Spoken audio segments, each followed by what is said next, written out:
Hey there, Drowsy Historian here. Tonight you're stepping into the sooty streets of Victorian Britain, where gas lamps glow softly through the fog and progress hums loudly in every corner. You're not a wealthy gentleman or a celebrated surgeon, just an ordinary dentist opening your practice at dawn and bracing yourself for another long day of work no one truly enjoys. Before we start, do me one small favour. Tell me where you're listening from and what time it is there. If you prefer these stories without ads, you can join the Patreon. It's linked in the description. And if you want the ultimate immersive experience, consider using a pair of wireless earbuds. They're comfortable, discreet and designed, so you can wear them even while sleeping. I've linked my favourite pair, plus other sleep tools, in the description. Now, lie back, get comfortable. Let's begin. You wake before the city fully stirs, when the light is still pale and undecided, resting gently on the edges of furniture and the corners of the room. The bed is narrow but tidy, the sheets clean in the way cleanliness was once understood, and for a brief moment you lie still, listening to the distant sounds of wheels on stone and the faint call of a vendor beginning his day. You breathe in air that smells of soap, starch and yesterday's coal smoke, and you remind yourself that you are a professional man. You rise carefully, as though dignity itself might be disturbed by sudden movement. The water in the basin is cold, biting enough to wake you fully, and you splash your face with practiced resolve. The mirror shows a figure you recognise and trust. Neatly groomed hair, collar properly fastened, eyes steady with purpose. You look like someone who belongs indoors, behind a desk surrounded by books and instruments that suggest learning rather than danger. You look like someone who helps people. As you dress, button by button, you think of the word dentist and how respectable it sounds. It places you comfortably between surgeon and gentleman, close enough to medicine to earn trust, far enough from blood to remain presentable at dinner. You imagine yourself spoken of kindly, recommended in quiet voices, known for a steady hand and a polite manner. This is the version of yourself you prefer, the one that exists before the day begins. Downstairs, your practice waits. The door opens with a familiar creak, and you step into a room that tries very hard to be reassuring. Polished wood reflects the morning light. Shelves are neatly arranged with jars, bottles and folded linens. The chair stands at the centre, upright and dignified, resembling a piece of respectable furniture rather than what it will soon become. You pause for a moment, allowing the calm of the room to settle around you, as though it were permanent. The smell is still tolerable at this hour. Oil from the tools, a hint of clove, the faint mustiness of old books. You breathe it in and find it professional, even comforting. There is nothing here yet to suggest raised voices or sudden movement. Nothing here that cannot be explained away with the right tone of voice. You straighten the blinds, letting in more light. Dust floats gently in the air, drifting without urgency. The world feels slow, cooperative. You tell yourself that this is how dentistry should feel. Quiet and deliberate, governed by reason and skill. You're not yet thinking about resistance or failure or the peculiar strength of a human jaw when fear takes hold. Your instruments rest where you left them, carefully arranged as though they were objects of study rather than use. You pick one up, weighing it in your hand. The metal is cool, heavier than it looks, shaped with an elegance that suggests thoughtfulness rather than force. You place it back precisely, aligning it with the others. Order matters. Order is reassuring. You remind yourself that pain is a temporary thing, that people have endured worse, that progress requires discomfort. These thoughts arrive easily, in the quiet of the morning. They settle into your mind like facts, unquestioned and calm. You believe them because it is useful to do so. A kettle warms in the corner, filling the room with soft sound. You pour yourself tea and sip it slowly, feeling the warmth move through you. This too feels civilized, This is how a professional begins the day, with composure and mild optimism. You imagine conversations later, friendly nods from patients, the subtle pride of being needed. Outside, the street grows louder. Footsteps pass, then linger. A shadow pauses at the door. You do not look yet. There is no hurry. The morning still belongs to preparation, not action. You take another sip of tea and glance once more around the room, appreciating how well it presents itself. If rooms could speak, this one would speak politely. You think briefly of your training, of demonstrations given calmly, with diagrams and explanations that stayed cleanly on the page. Teeth were abstract then, white shapes with neat roots, problems that could be solved with the correct application of knowledge. You were taught confidence above all else. Hesitation, it was said, causes more harm than force. The thought comforts you. Confidence is something you possess. You feel it in the way you stand, in the way your hands remain steady. Whatever the day brings, you will meet it as a gentleman should, with restraint and assurance. You are not a butcher. You are not a barbarian. You are a dentist. A knock comes at the door, tentative but determined. You set your cup down carefully. The moment stretches, quiet and composed, and you savour it without knowing why. Perhaps some part of you understands that this is the last, truly peaceful instant of the day. You open the door with a measured smile. The patient before you returns it weakly, eyes flicking past you into the room. You gesture them inside with practiced ease, your voice calm, almost cheerful. You speak of routine, of minor discomfort, of the relief that will surely follow. The words sound reasonable, they always do. As the door closes behind them, the room seems to shrink slightly, as though drawing a careful breath. You guide the patient toward the chair, adjusting it with a gentle hand. The fabric creaks softly. Everything is still under control. You notice distantly the way their hands grip the arms of the chair. You notice how quickly they sit, how slowly they breathe. These details register without urgency.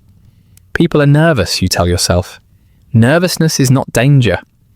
You wash your hands, the water running clear. You dry them on a clean cloth. The ritual reassures you. Cleanliness suggests mastery. You turn back toward the patient, tools waiting within reach, and you feel the quiet pride of someone about to do his duty. Somewhere beneath that pride, a thinner feeling stirs, easily ignored. A small awareness that the confidence of the morning is fragile, dependent on cooperation from bone and nerve and human will. But the awareness remains unspoken, unexamined. There is no reason to dwell on it. You pull your stool closer. You ask the patient to open their mouth. They hesitate, then comply. The smell reaches you then, faint but unmistakable, layered beneath the clove and oil. You breathe through it calmly, professionally. This is part of the work. This is why you are here. You adjust the light. The polished wood gleams, the instruments wait. You lean in, steady and composed, a gentleman of teeth at the very beginning of his day, still believing that respectability will be enough. The light continues to creep inward, thin and pale, touching the edges of the room without committing itself to warmth. It slips across the floorboards, pauses at the legs of the chair, and settles finally on the surfaces you cleaned the night before. In this hour, everything appears gentler than it deserves to be. The room behaves itself. The world outside has not yet grown impatient. You stand still for a moment, listening to the quiet hum of morning. Somewhere nearby, a horse snorts. A cart rattles over stone and then fades away. Inside the surgery, the air is heavy but composed, layered with familiar scents that cling to one another, as though unwilling to separate. Iron rests beneath the clove oil, metallic and sharp. Beneath that lingers something warmer and less defined. The stale breath of yesterday's patience, softened by time but not erased. It is the smell of effort, of close proximity, of mouths opened wide and held there longer than anyone prefers. You inhale slowly through your nose, testing the air the way a professional tests circumstances. It is not pleasant, but it is expected. expected things are easier to tolerate. You tell yourself that all working rooms develop a character, and this is simply yours. A place of labour always smells of labour. You move about the room methodically, adjusting what does not need adjusting. The habit steadies you. A cloth is smoothed, a bottle is nudged back into alignment. Each small act creates the comforting illusion that the day will proceed according to plan. Your hands know where to go, even when your thoughts drift. The chair waits patiently, its worn leather faintly creased where bodies have tensed and relaxed, sometimes repeatedly, in the same visit. You run a hand along its arm, feeling the cool smoothness, then wipe your palm on your coat without quite noticing. The chair has learned things you prefer not to imagine. It keeps its knowledge to itself. Morning light reveals details that candlelight kindly hides. Fine scratches on the instruments catch the glow, tiny reminders of force applied again and again. You examine one closely, turning it slightly, watching the reflection bend and shift. The tool looks harmless enough at rest, almost elegant. In a different context, it might pass for something ornamental. Here it waits with purpose. You arrange the instruments once more, though they are already arranged. There is comfort in symmetry, in knowing where each piece belongs. You line them up with care, metal kissing metal softly as they settle. The sound is small but clear. It echoes faintly in the room, as though the walls are paying attention. You pour fresh water into the basin.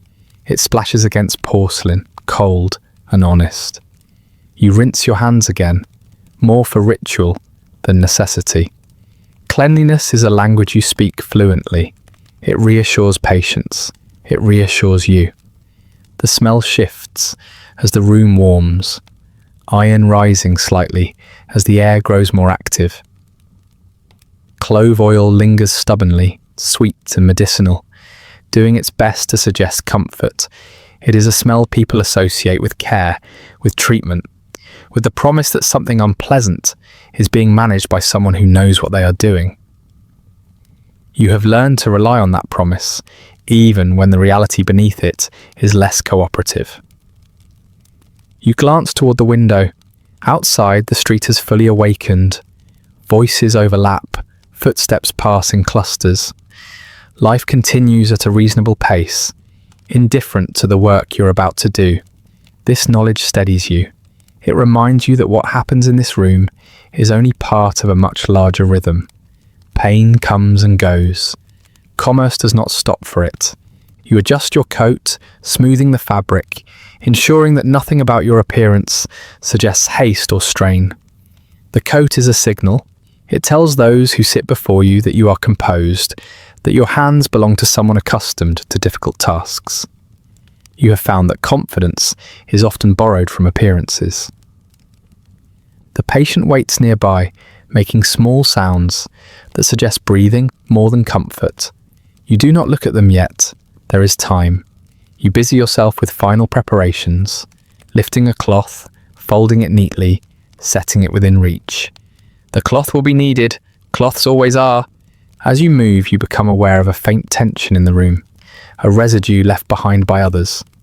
It clings lightly to the air, a quiet anticipation shaped by past visits. You know this feeling well. It settles in the corners, in the pause before action, in the way people hold themselves just a little too still. The room remembers, even when you would prefer it not to.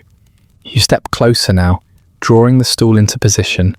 The floorboards creak softly beneath your weight, an old sound, familiar and unobtrusive. You lower yourself with care, adjusting your posture until everything aligns comfortably. Comfort matters.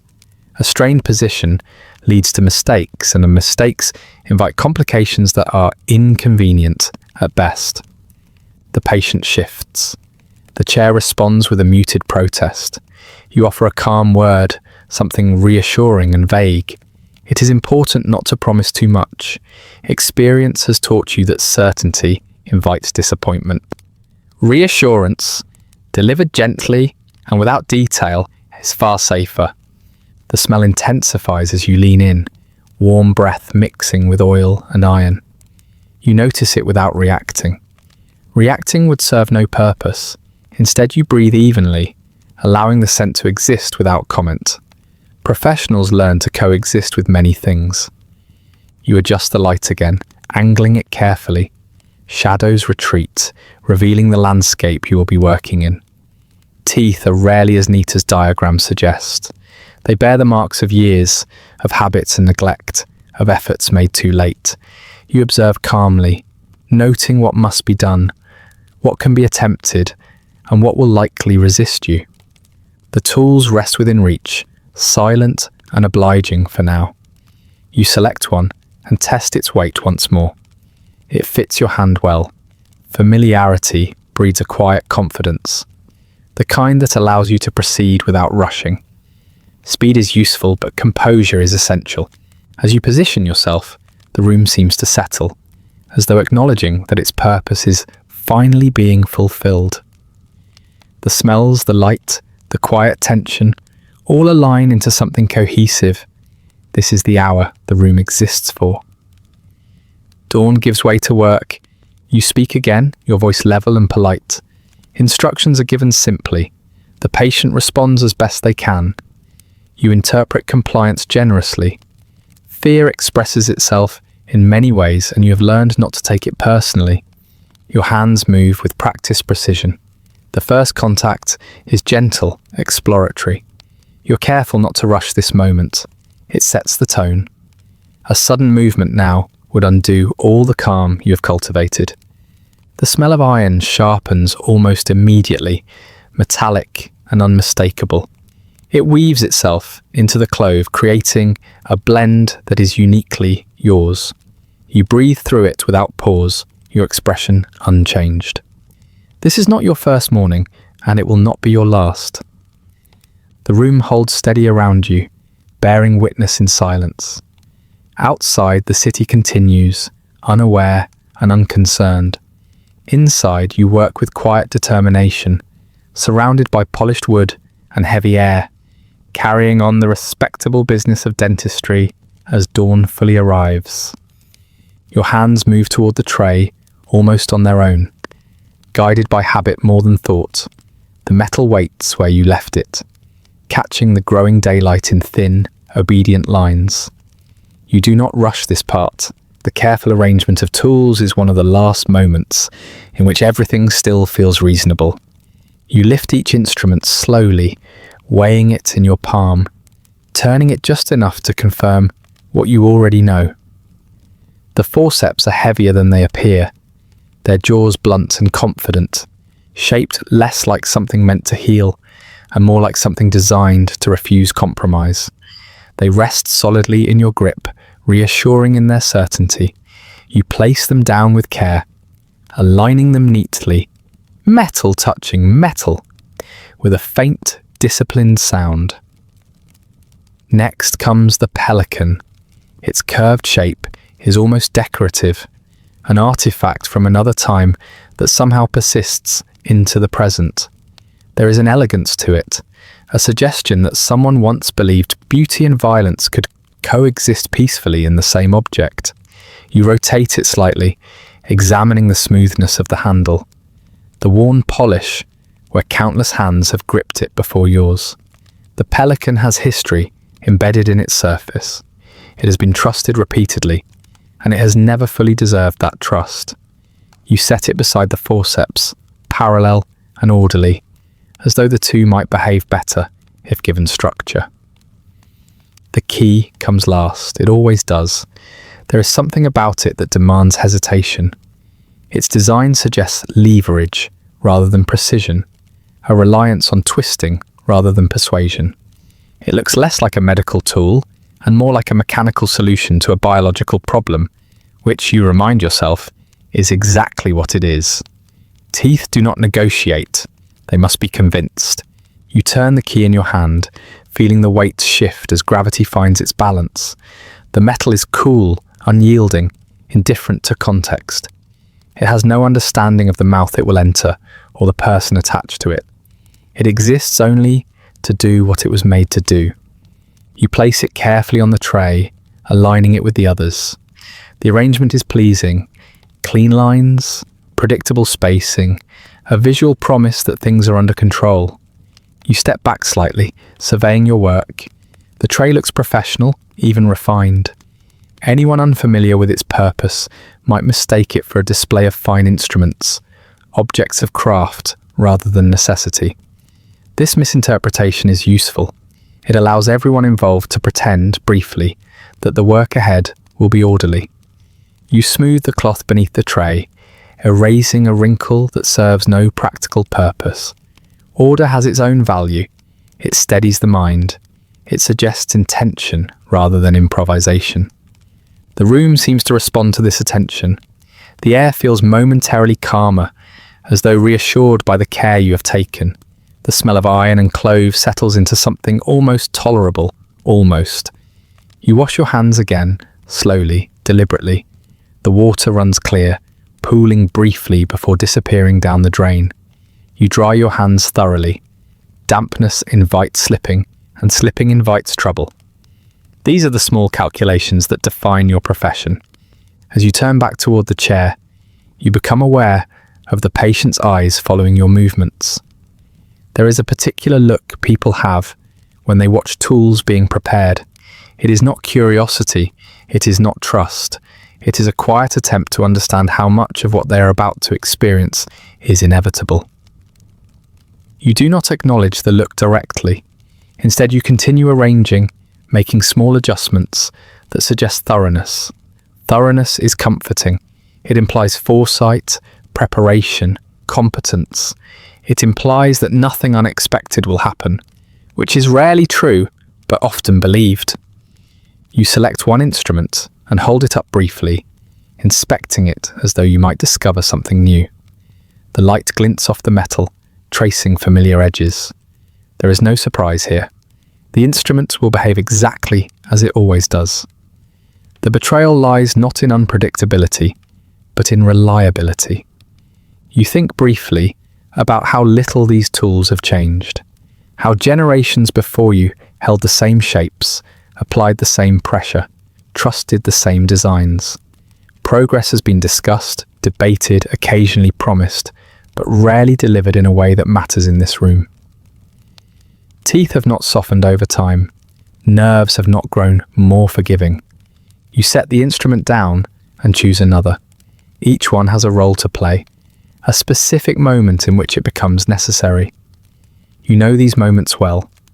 You have learned to recognize the point at which gentleness must give way to insistence, and insistence must give way to force. The tray is now complete. Everything is where it should be. You feel a small, fleeting satisfaction. Preparation, at least, has gone well. You draw your stool closer, positioning yourself with care. Your posture is practiced, designed to minimize strain, to allow for steady movement. The body must endure this work as much as the mind. Fatigue dulls judgment, and dull judgment has consequences that linger. The patient shifts again, the chair responding with a soft creak. You offer another quiet word, something neutral and calming. You have learned to speak in a way that does not invite questions. Questions complicate things. You reach for the forceps first. The metal feels familiar, solid, dependable. You position them carefully, testing the angle, adjusting your grip. This is the part where confidence matters most. Hesitation communicates uncertainty, and uncertainty amplifies fear. The smell intensifies as you lean closer, iron rising sharply now, unmistakable. It blends with the oil on the tools, with the faint sweetness of clove, creating a layered reminder of what this room is for. You breathe steadily, your expression unchanged. Your hands move with deliberate calm. The instrument settles into place. There is resistance, as there always is. You apply gentle pressure, then a little more, gauging the response. This is a conversation of sorts, though not a polite one. The tooth answers only by refusing. You adjust your grip, the tray rattling softly as another tool shifts slightly. The sound is small but noticeable. You ignore it. Sounds happen. It is best not to assign them meaning. You feel the first subtle give, a change so slight it could be imagined. Experience tells you it is not. This is the moment the tool proves its worth and its betrayal. The force required now will exceed what anyone present would prefer. You maintain your composure. Your face remains calm, almost bored. You have learned that emotion serves no purpose here. Emotion does not make the tooth move faster. It does not make the experience shorter. You increase the pressure incrementally, listening with your hands. The resistance changes again, accompanied by a sensation you recognize immediately. It is not success, not yet. It is merely the beginning of inevitability. The patient makes a sound you choose not to interpret. Interpreting it would distract you. Instead, you focus on the instrument, on the angle, on the steady application of force. The tool does exactly what it was designed to do. For a brief moment, you consider the elegance of the design, the way simple mechanics accomplish what persuasion cannot. Then the moment passes. Practicality returns. When the movement finally comes, it is abrupt, decisive. The tool completes its task with efficiency that borders on indifference. You respond immediately, steadying everything, preventing unnecessary complication. This is where experience matters most. You withdraw the instrument slowly, carefully, mindful of what follows. The room exhales in its own way, the tension shifting rather than disappearing. The smell sharpens once more, iron unmistakable now, no longer content to hide beneath clove. You place the instrument back on the tray, aligning it neatly with the others. Order is restored as much as it can be. You reach for the cloth, dabbing with practiced care, treating the result as a matter of routine rather than consequence. Your expression remains composed, your movements remain measured. This is how the work is done. The tools have fulfilled their purpose, exactly as they always do, and you accept their betrayal with professional resignation. The tray gleams quietly beside you, instruments resting once more, innocent in their stillness. You know better, but you allow the illusion to stand. There is still more work to do, and composure, like the tools themselves, must be maintained. The chair creaks softly. As the patient settles into it, the sound thin and tired, like wood that has learned too much. You notice how carefully they sit, as though sudden movement might offend the room itself. Their hands rest where you indicate, fingers stiff, knuckles already pale. They nod when you speak, nod again when you pause, agreeing to everything without fully hearing it. You thank them for coming. The words leave your mouth smoothly, well practiced, carrying just enough warmth to suggest kindness without inviting familiarity. They return a polite smile that does not quite reach their eyes. You have seen this expression often enough to recognize it as trust mixed with resignation, the sort that develops when alternatives are worse. The room feels smaller now that another body occupies it. The air warms slightly, disturbed by nervous breath. You are aware of the sound it makes, shallow and uneven, though you do not comment on it. Commenting would only make it more noticeable. Instead, you busy yourself with small adjustments, shifting the light, straightening a cloth, giving the impression that everything is proceeding exactly as it should. You ask how long the pain has been present. The answer arrives hesitantly, wrapped in uncertainty. An apology, as though discomfort were a personal failing. You listen with a neutral expression, nodding at appropriate intervals. The details are familiar. They always are. Pain rarely tells a new story. You reassure them gently, explaining that such troubles are common, easily addressed. You do not explain how. You have learned that explanations create images, and images encourage imagination. Imagination, in this setting, is unhelpful. The patient nods again, gripping the arms of the chair just a little more tightly. You notice the movement without reacting. People hold on to things when they feel themselves slipping. This is instinctive and understandable. You ask them to open their mouth. They comply slowly, cautiously, as though testing the consequences of obedience. You lean in, close enough now to feel the warmth of their breath, to smell the mixture of clove and something older, something neglected. You keep your expression calm, your breathing steady. This closeness is intimate in a way that neither of you chose. You make a small sound of acknowledgement, a professional hum that suggests assessment rather than judgment. The patient relaxes fractionally at this, interpreting the sound as reassurance. It is easier to let them believe this. You straighten again and explain, in measured tones, what must be done.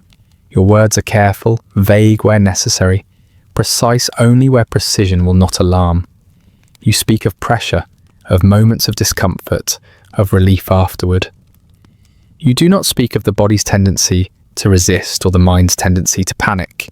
You do not mention fainting or nausea or the sudden unpredictable movements that sometimes occur despite the best intentions.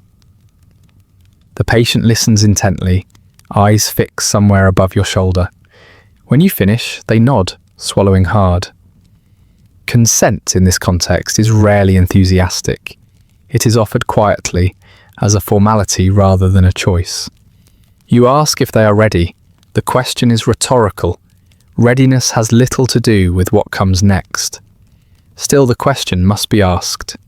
The patient nods again, and you accept this as sufficient.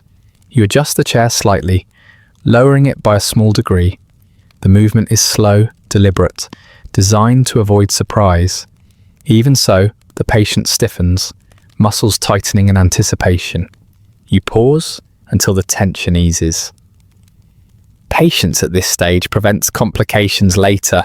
You place a cloth carefully across their chest, smoothing it flat. The gesture is practical, but it also serves another purpose. It creates a boundary, a sense of order, a suggestion that everything beneath it will remain contained. The patient exhales, reassured by the ritual. You return to your position, your movements economical and unhurried. You speak again, offering another calm instruction. The patient follows it precisely, eager to be cooperative.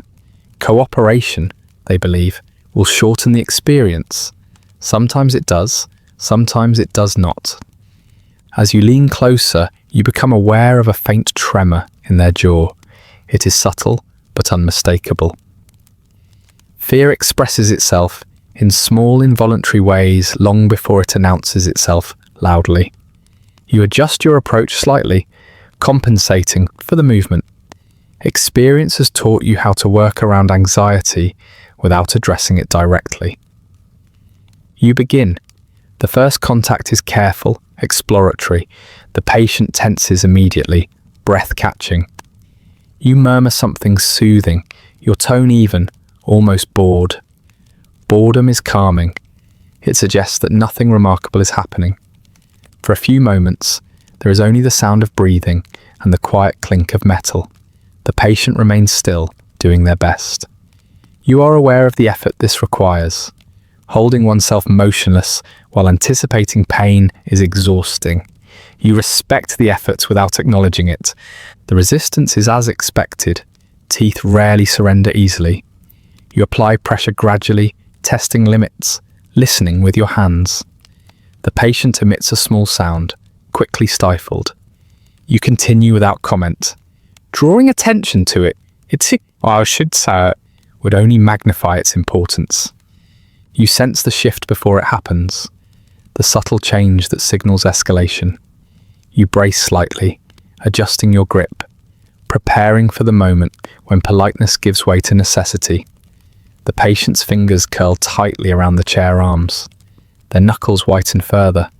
The sound that follows is sudden and sharp, escaping before it can be contained. It fills the room briefly, then vanishes, leaving a heavy silence in its wake. You do not react. Reaction would only encourage repetition. Instead, you maintain your calm, steadying everything with practiced ease. The patient's body tenses fully now, then slackens, overwhelmed by sensation. You work quickly, but not hastily, mindful of the balance between efficiency and control. This is the part of the procedure where time behaves strangely, stretching and compressing without warning. Another sound escapes, louder this time, accompanied by a sudden movement you anticipated but hoped to avoid. You respond immediately, guiding, steadying, preventing the movement from becoming dangerous. Your voice remains level, offering reassurance that sounds convincing, even to you.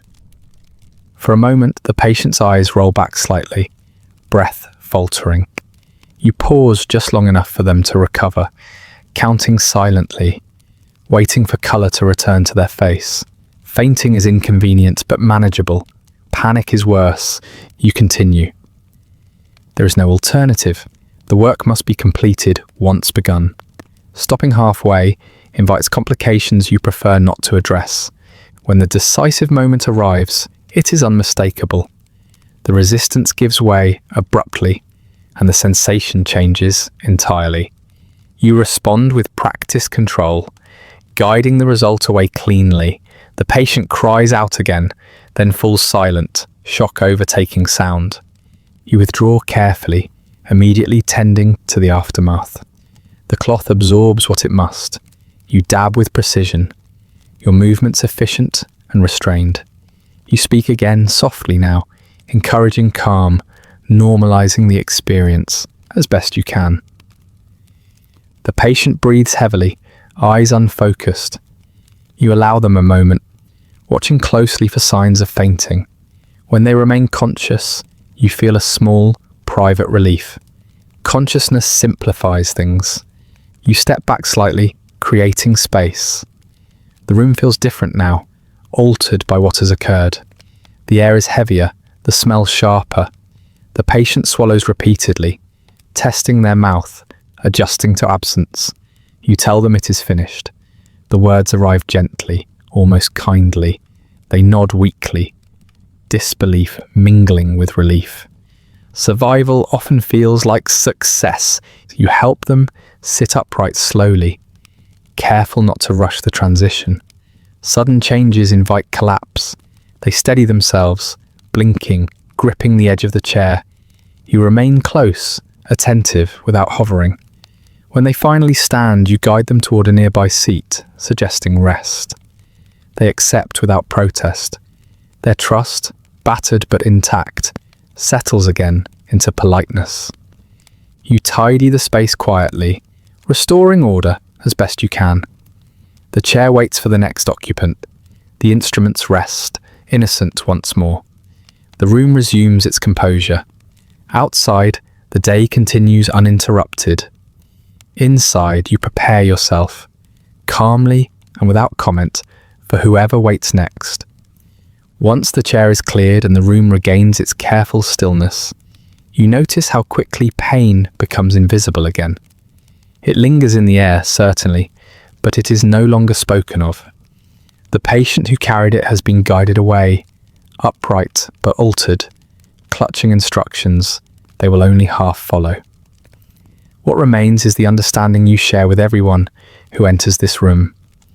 Pain is not an interruption to the work. It is the work. You rinse your hands and dry them slowly, the water carrying away surface traces while leaving the deeper realities untouched. There is no bottle to reach for that promises mercy, no needle, no mist, no chemical kindness waiting to soften the nerves. Those belong to a future that does not yet exist here. Instead, you rely on things far older and far less forgiving. Speed is one of them. Not haste, never haste, but decisiveness. A clean motion delivered without hesitation is believed to be kinder than a gentle one that lingers. This belief has been passed down with the tools themselves, accepted not because it is proven, but because it is necessary. Without it, the work would become unbearable to contemplate. Confidence is another. You cultivate it carefully, the way others cultivate manners or posture. Confidence reassures the patient, but more importantly, it reassures you. Doubt invites pauses, and pauses invite sensation. Sensation, once fully acknowledged, tends to spread, There is also the quiet agreement, unspoken but firmly held, that pain builds character, that endurance is virtuous, that suffering in pursuit of health is not only acceptable, but expected. Patients arrive already carrying this belief, shaped by sermons, schools, and the general tone of the age. You do not argue with it, you depend on it. The room is prepared again, almost immediately. A fresh cloth is laid out, the chair is wiped and adjusted, the tools are returned to their places, their brief exertions erased by alignment and polish. They look restful now, as though they have not just completed something that required force and resistance and resolve. Another patient enters. This one is older, moving carefully, the stiffness of age evident in every step. They greet you with formal courtesy, hat removed, posture strained but respectful. Their eyes flick briefly toward the tray before returning to your face. They have heard stories. Everyone has. You greet them in return, your tone even, almost pleasant. You ask about the weather, about the walk over, about small things that anchor the conversation firmly above the neck. They respond dutifully, grateful for the distraction. The room fills again with breath and anticipation. When you guide them into the chair, they comply with minimal resistance, though their hands linger on the arms longer than necessary. You notice how carefully they lower themselves, as though bracing for something inevitable. You do not rush them. There is no advantage in urgency at this stage. As you explain the procedure, you do so with practiced restraint. You speak of discomfort, of pressure, of moments that may feel intense. You do not speak of pain directly. Pain, you have found, grows larger when named. Better to let it arrive quietly, without introduction. They nod, lips pressed thin. There is a tightness around their eyes that suggests both fear and resolve. This is a person who has endured other things. You respect that, though it will not change what happens next. You ask them to open their mouth. They do slowly, jaw trembling slightly as it reaches its limit. You lean in, close enough now to feel the warmth of their breath, to hear the faint hitch in their breathing. You position yourself carefully, aware of how posture affects leverage. Efficiency matters when there is no relief to offer. The first contact is enough to draw a sharp intake of breath. You pause just long enough for them to steady themselves. This pause is not for their comfort alone. It allows you to assess the situation fully, to confirm what you already suspect. The tooth will not come easily. You proceed anyway. There is no alternative path available. You apply pressure gradually, listening through your hands. The response is immediate. Muscles tense. Breath stutters. A sound escapes, low and involuntary. You murmur reassurance, your voice calm and steady, as though this reaction were merely a formality. You are aware dimly of how strange it is that this arrangement exists at all. That a person would willingly sit in a chair while another applies controlled force to a sensitive part of their body without any meaningful attempt to dull the sensation. That this is considered responsible care. The thought flickers briefly, then fades. Reflection is a luxury best saved for later. The pressure increases, the patient's grip tightens, their knuckles whiten, then flush. You maintain your rhythm, neither slowing nor accelerating unnecessarily. This is where confidence becomes crucial. Any sign of uncertainty would be felt immediately, magnified through nerves already on edge. A cry escapes, sharper now, filling the room before it can be restrained. You continue, unflinching. Stopping now would only prolong what must happen. The shared agreement holds firm. This is unpleasant, but it is purposeful. Purpose redeems discomfort. The sound subsides into a series of gasps. You adjust your angle slightly, compensating for movement, maintaining control. Your hands are steady. They must be. There is no margin for error here, no cushion to absorb mistakes. When the decisive moment arrives, it does so with abrupt finality. Resistance gives way in a way that leaves no doubt. You respond immediately, managing the transition with practiced care. The patient cries out once more, then falls silent, breath coming in ragged pulls. You withdraw, attending quickly to the aftermath. The cloth is pressed into service. The tools are set aside. You speak softly, encouraging calm, reminding them to breathe.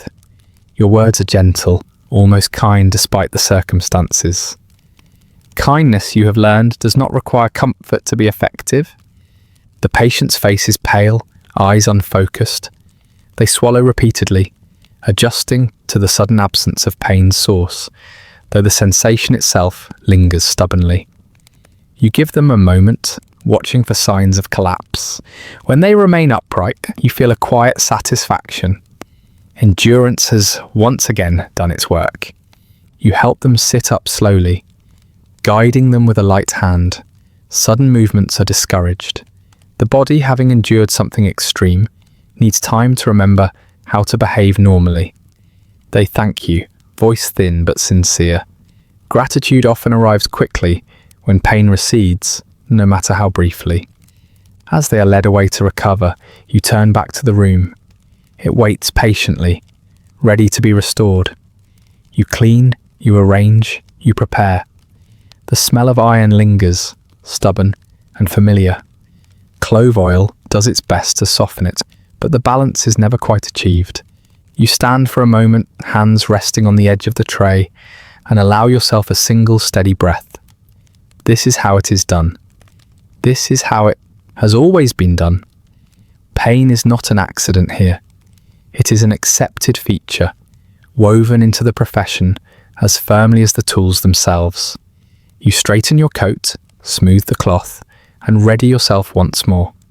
The day is still young, and the agreement holds. The resistance announces itself slowly, not with drama, but with stubborn certainty. Your hands feel it before your mind fully accepts it. A dense refusal beneath the instrument. A refusal that does not yield to expectation or experience. Teeth, you have learned, are not impressed by authority. They respond only to physics, and even then, only reluctantly. You adjust your stance almost without thinking, feet planted more firmly, shoulders settling into a position designed for endurance rather than elegance. The patient lies beneath your attention, body taut in anticipation, breath shallow and uneven. You speak softly, your voice calm and measured, offering reassurance that sounds convincing enough to be useful. The words are familiar. They have served you well in moments like this. The pressure increases, increment by increment. You're careful not to rush. Rushing creates chaos. Chaos leads to mistakes, and mistakes have consequences that linger far longer than pain. You lean in slightly, altering the angle, testing a new approach. The tooth remains unmoved, anchored stubbornly in place, as though it has decided to outlast you. The room grows quieter in a way that feels artificial, as though everything else has paused to observe this small contest of will and leverage. The only sounds are breath, metal, and the faint creak of the chair as weight shifts involuntarily. You hear them all, though you pretend not to. Acknowledging them would only give them power. You murmur something reassuring, your tone steady, almost soothing. The words drift into the air without urgency, designed to suggest that nothing unusual is happening. The patient clings to this suggestion with visible effort. Their hands grip the arms of the chair, fingers curling tightly, then loosening, then tightening again. Their jaw quivers, muscles straining against instructions to remain still. You increase the pressure again. This time the response is immediate. A sharp sound escapes, involuntary and raw, cutting through the room before it can be restrained. You do not flinch. Flinching would suggest uncertainty, and uncertainty spreads quickly. Instead, you continue, adjusting your grip slightly, compensating for movement, maintaining control. Inside, a different rhythm emerges. It is quieter, less visible, but no less real. It is the awareness that this is not proceeding as cleanly as you would like. The tooth is stronger than anticipated, or perhaps simply better positioned. Either way, it demands more from you than planned. You acknowledge this silently and move forward. You shift the instrument, applying force from a new angle. The metal presses harder now, testing limits that are not clearly defined. The patient's breathing grows faster, then irregular. You speak again, calmly, encouraging slow breaths, steady breaths. Your voice remains even, untroubled, as though you were guiding someone through a mild inconvenience rather than something actively overwhelming. The sounds increase despite your efforts. A low moan, a sharp intake of breath, the unmistakable scrape of metal against enamel. You register each one without reacting. Professionals learn to separate sensation from response. You cannot afford to be distracted by what the room insists on expressing. Your hands begin to ache slightly, a dull reminder that force, even when controlled, takes its toll. You ignore it. The body adapts. It always does. You focus instead on the subtle feedback transmitted through the instrument, the minute changes in resistance that suggest progress or failure. This is a language you understand well, though it offers little comfort. The tooth resists again, more firmly this time, as though asserting itself. You pause, just briefly, not long enough to invite panic, but long enough to reassess. Pauses are dangerous if mishandled. Too long and fear blooms, too short and you miss critical information. You strike the balance carefully, then continue. The patient makes another sound, louder now, edged with desperation. You speak over it gently, your voice a steady presence amid the noise. You tell them they are doing well. You tell them it will not last much longer. You tell them things that are technically true, if generously interpreted. The room smells sharper now, iron rising unmistakably. Clove oil tries and fails to soften it. The scent is heavy, intrusive, impossible to ignore. You breathe through it without comment, your focus narrowing to the task at hand. Sensory discomfort is irrelevant. Completion is what matters. You adjust again, applying force with greater confidence. This is the point where gentleness gives way to necessity, where persuasion yields to insistence. You are careful not to cross the line into recklessness. Recklessness creates damage that cannot be undone. Instead, you rely on precision, on years of repetition, on the quiet knowledge of how much is too much. The patient's body tenses fully now, a reflexive response to sensation that can no longer be contained. The chair creaks under the strain. You steady everything with practiced ease, guiding movement back into something manageable. Your hands remain steady. They must. For a moment, nothing happens. The resistance holds. This is the most difficult part, the suspended instant where effort meets refusal and neither yields. You feel a flicker of something beneath your composure, a quiet tightening that has nothing to do with muscles. It is the awareness that failure, while rare, is possible. That sometimes teeth break in the wrong way, that sometimes things go poorly despite careful preparation. You do not allow the thought to linger. Lingering invites doubt, and doubt undermines control. Instead, you increase the pressure one final time, committing fully to the motion. This is not a decision made lightly, but it is made decisively. The response is immediate and unmistakable. The resistance gives way abruptly, releasing with a sensation that travels up through the instrument and into your hands. You react instantly, managing the transition with practiced control, preventing secondary complications. The patient cries out, the sound sharp and sudden, then collapses into heavy breathing. You withdraw carefully, attending to the aftermath, with efficiency that borders on indifference. The cloth is pressed into place. The tool is set aside.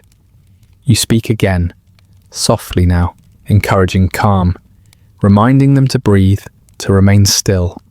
Your voice is steady, untroubled, a counterpoint to the chaos that has just passed.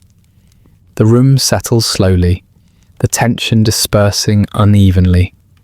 The patient's body relaxes in stages, muscles releasing their grip reluctantly. Their breathing evens out, though it remains deep and shaky. You watch closely for signs of fainting, ready to intervene if necessary. When they remain conscious, you allow yourself a quiet exhale. You help them sit upright gradually, supporting the movement with a light hand. Sudden shifts are discouraged. The body, having endured something intense, needs guidance back into normalcy. They blink, swallowing repeatedly, adjusting to the altered landscape of their mouth. Their eyes meet yours briefly, searching for reassurance. You offer it without hesitation, your expression calm, almost kind. You tell them it is finished. The words land with visible relief. They nod weakly, disbelief mingling with gratitude. Survival or desire often masquerades as success. As they are guided away to recover, you turn back to the room. The tools rest where you placed them, metal gleaming softly in the light. The chair waits, patient and indifferent. The air remains heavy but manageable. You rinse your hands again, the water running clear. The tension in your shoulders eases gradually, replaced by a familiar fatigue. This is the cost of resistance, paid quietly and without acknowledgement. You dry your hands, straighten your coat, and return the room to order. The day continues, as it always does, carrying with it the certainty that not every tooth will cooperate, and that composure, once tested, must always be rebuilt. The room does not react when the red paint appears. It never does. It spreads quietly, soaking into linen with a patience that feels almost polite. You notice it immediately, of course, but you do not hurry. Hurrying would suggest alarm, and alarm would imply that something unexpected has occurred. Nothing unexpected is happening here.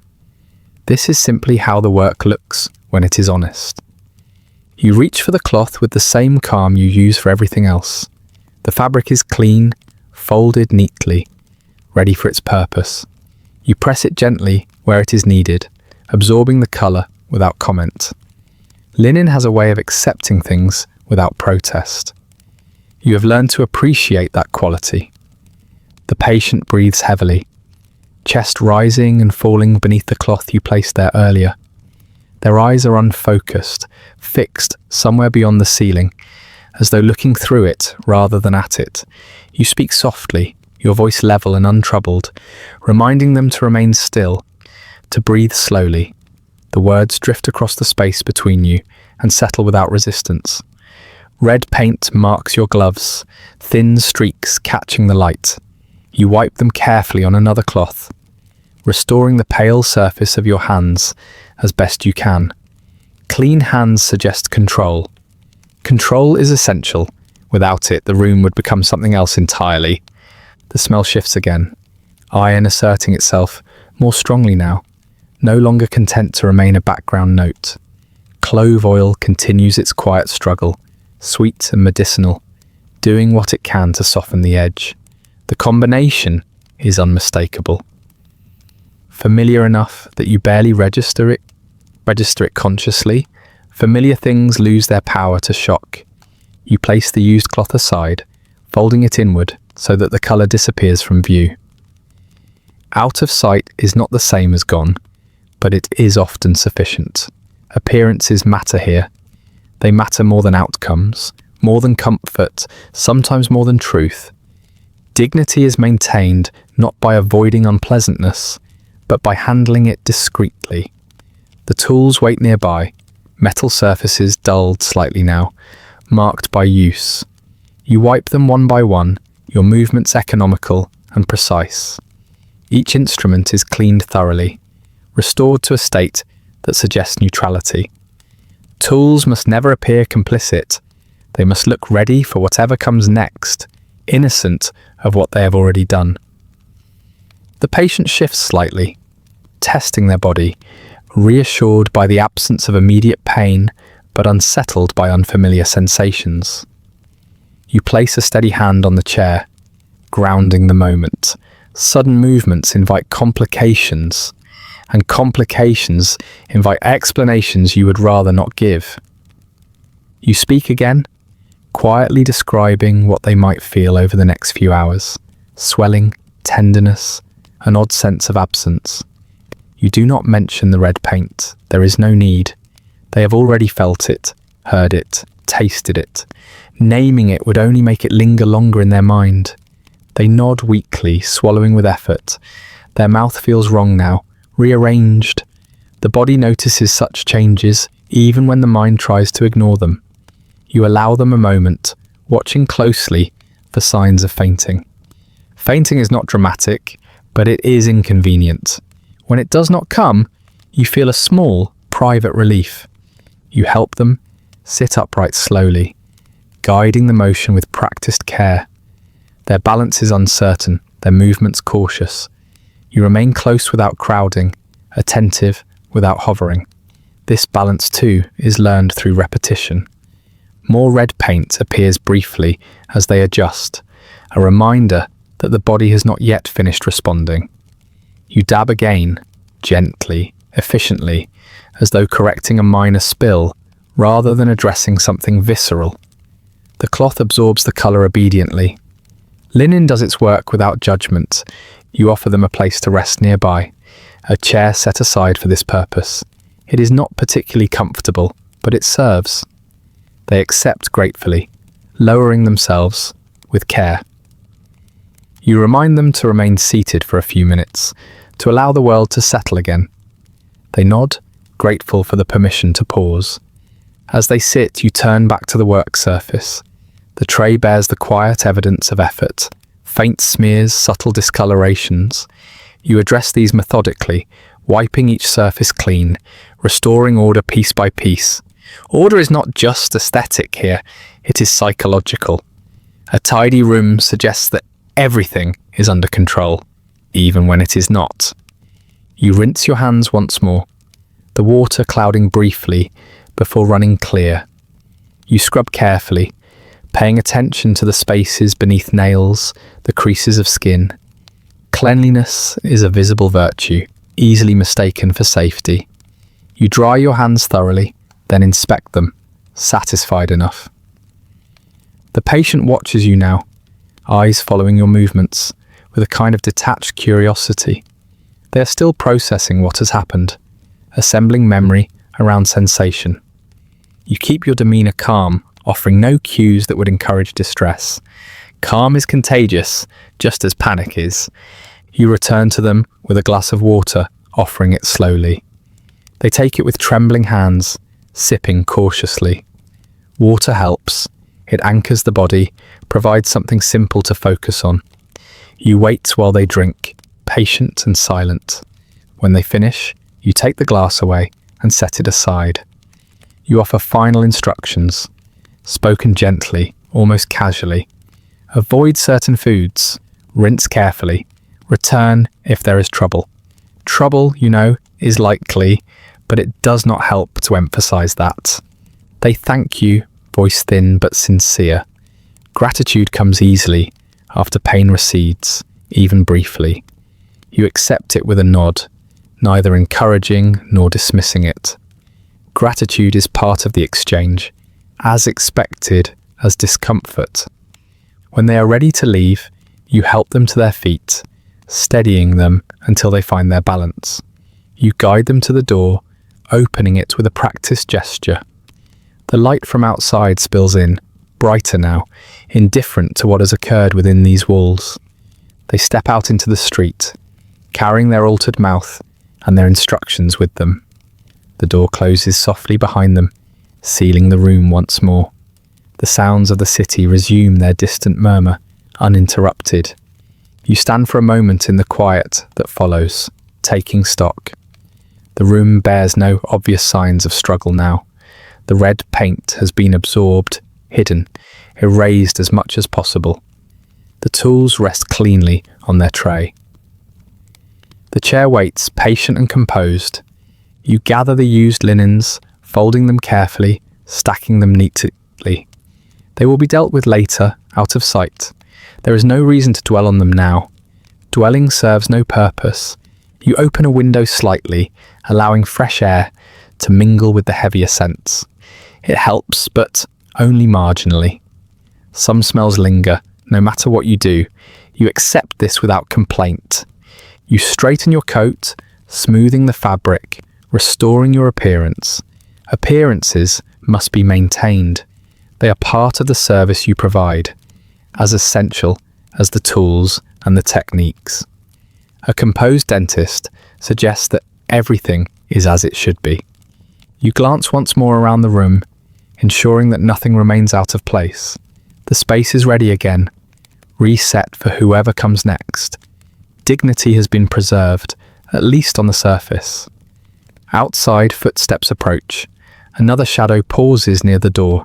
You take a steady breath, your hand moving instinctively toward the handle. The red paint has been dealt with. The linen has done its work. The room is prepared to pretend once more that this is all quite reasonable. There is a particular stillness that follows the moment when a body gives up its argument with gravity. It happens quickly, without drama, as though the decision were made somewhere far from the room. One moment the patient is upright, attempting politeness through clenched teeth, and the next their weight shifts strangely, balance dissolving into softness. You recognize it immediately. The feint has its own language. You move without haste. Haste would suggest surprise, and surprise would imply poor planning. Instead, you step forward smoothly, one hand steadying the shoulder, the other guiding the collapse into something orderly. The chair is no longer useful in this moment. It has fulfilled its purpose. Now the couch must do its quiet work.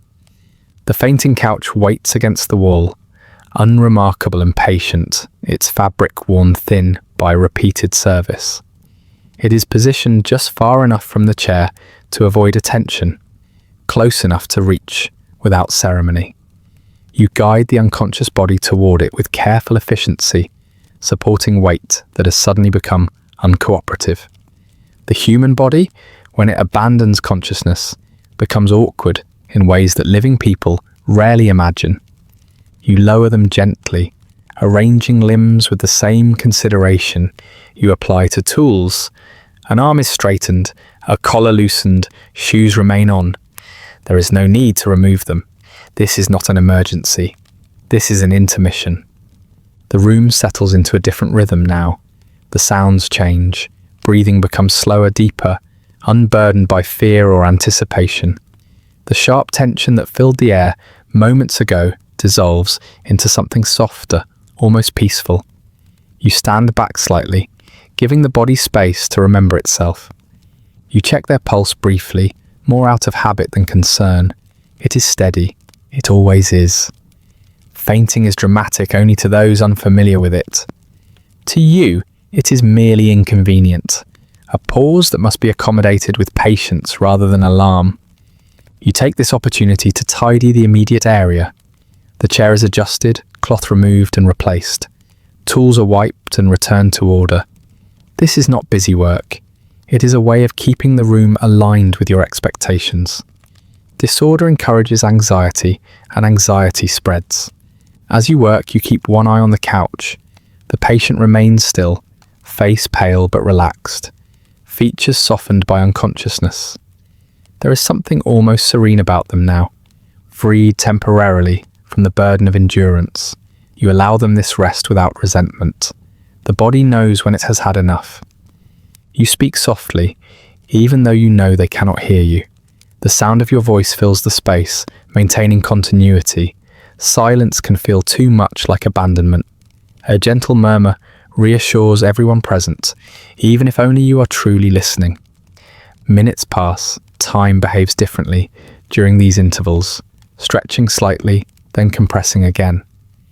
You have learned not to measure it too precisely. Recovery follows its own schedule. Interfering rarely helps. Eventually there is movement, a subtle shift, a tightening of fingers, a shallow breath that deepens gradually. You step closer, attentive without looming. When their eyes flutter open, you are already there, a familiar presence, calm and untroubled. You speak to them quietly, telling them they are safe, that everything is fine. The words are chosen carefully, not because they're entirely accurate, but because they are useful. Orientation comes slowly. Confusion is common. You give them time to assemble themselves. They blink, eyes unfocused at first, then gradually sharpening as they take in the room from a new perspective. The ceiling looks different from the couch. The realization that they are no longer in the chair arrives with a flicker of embarrassment.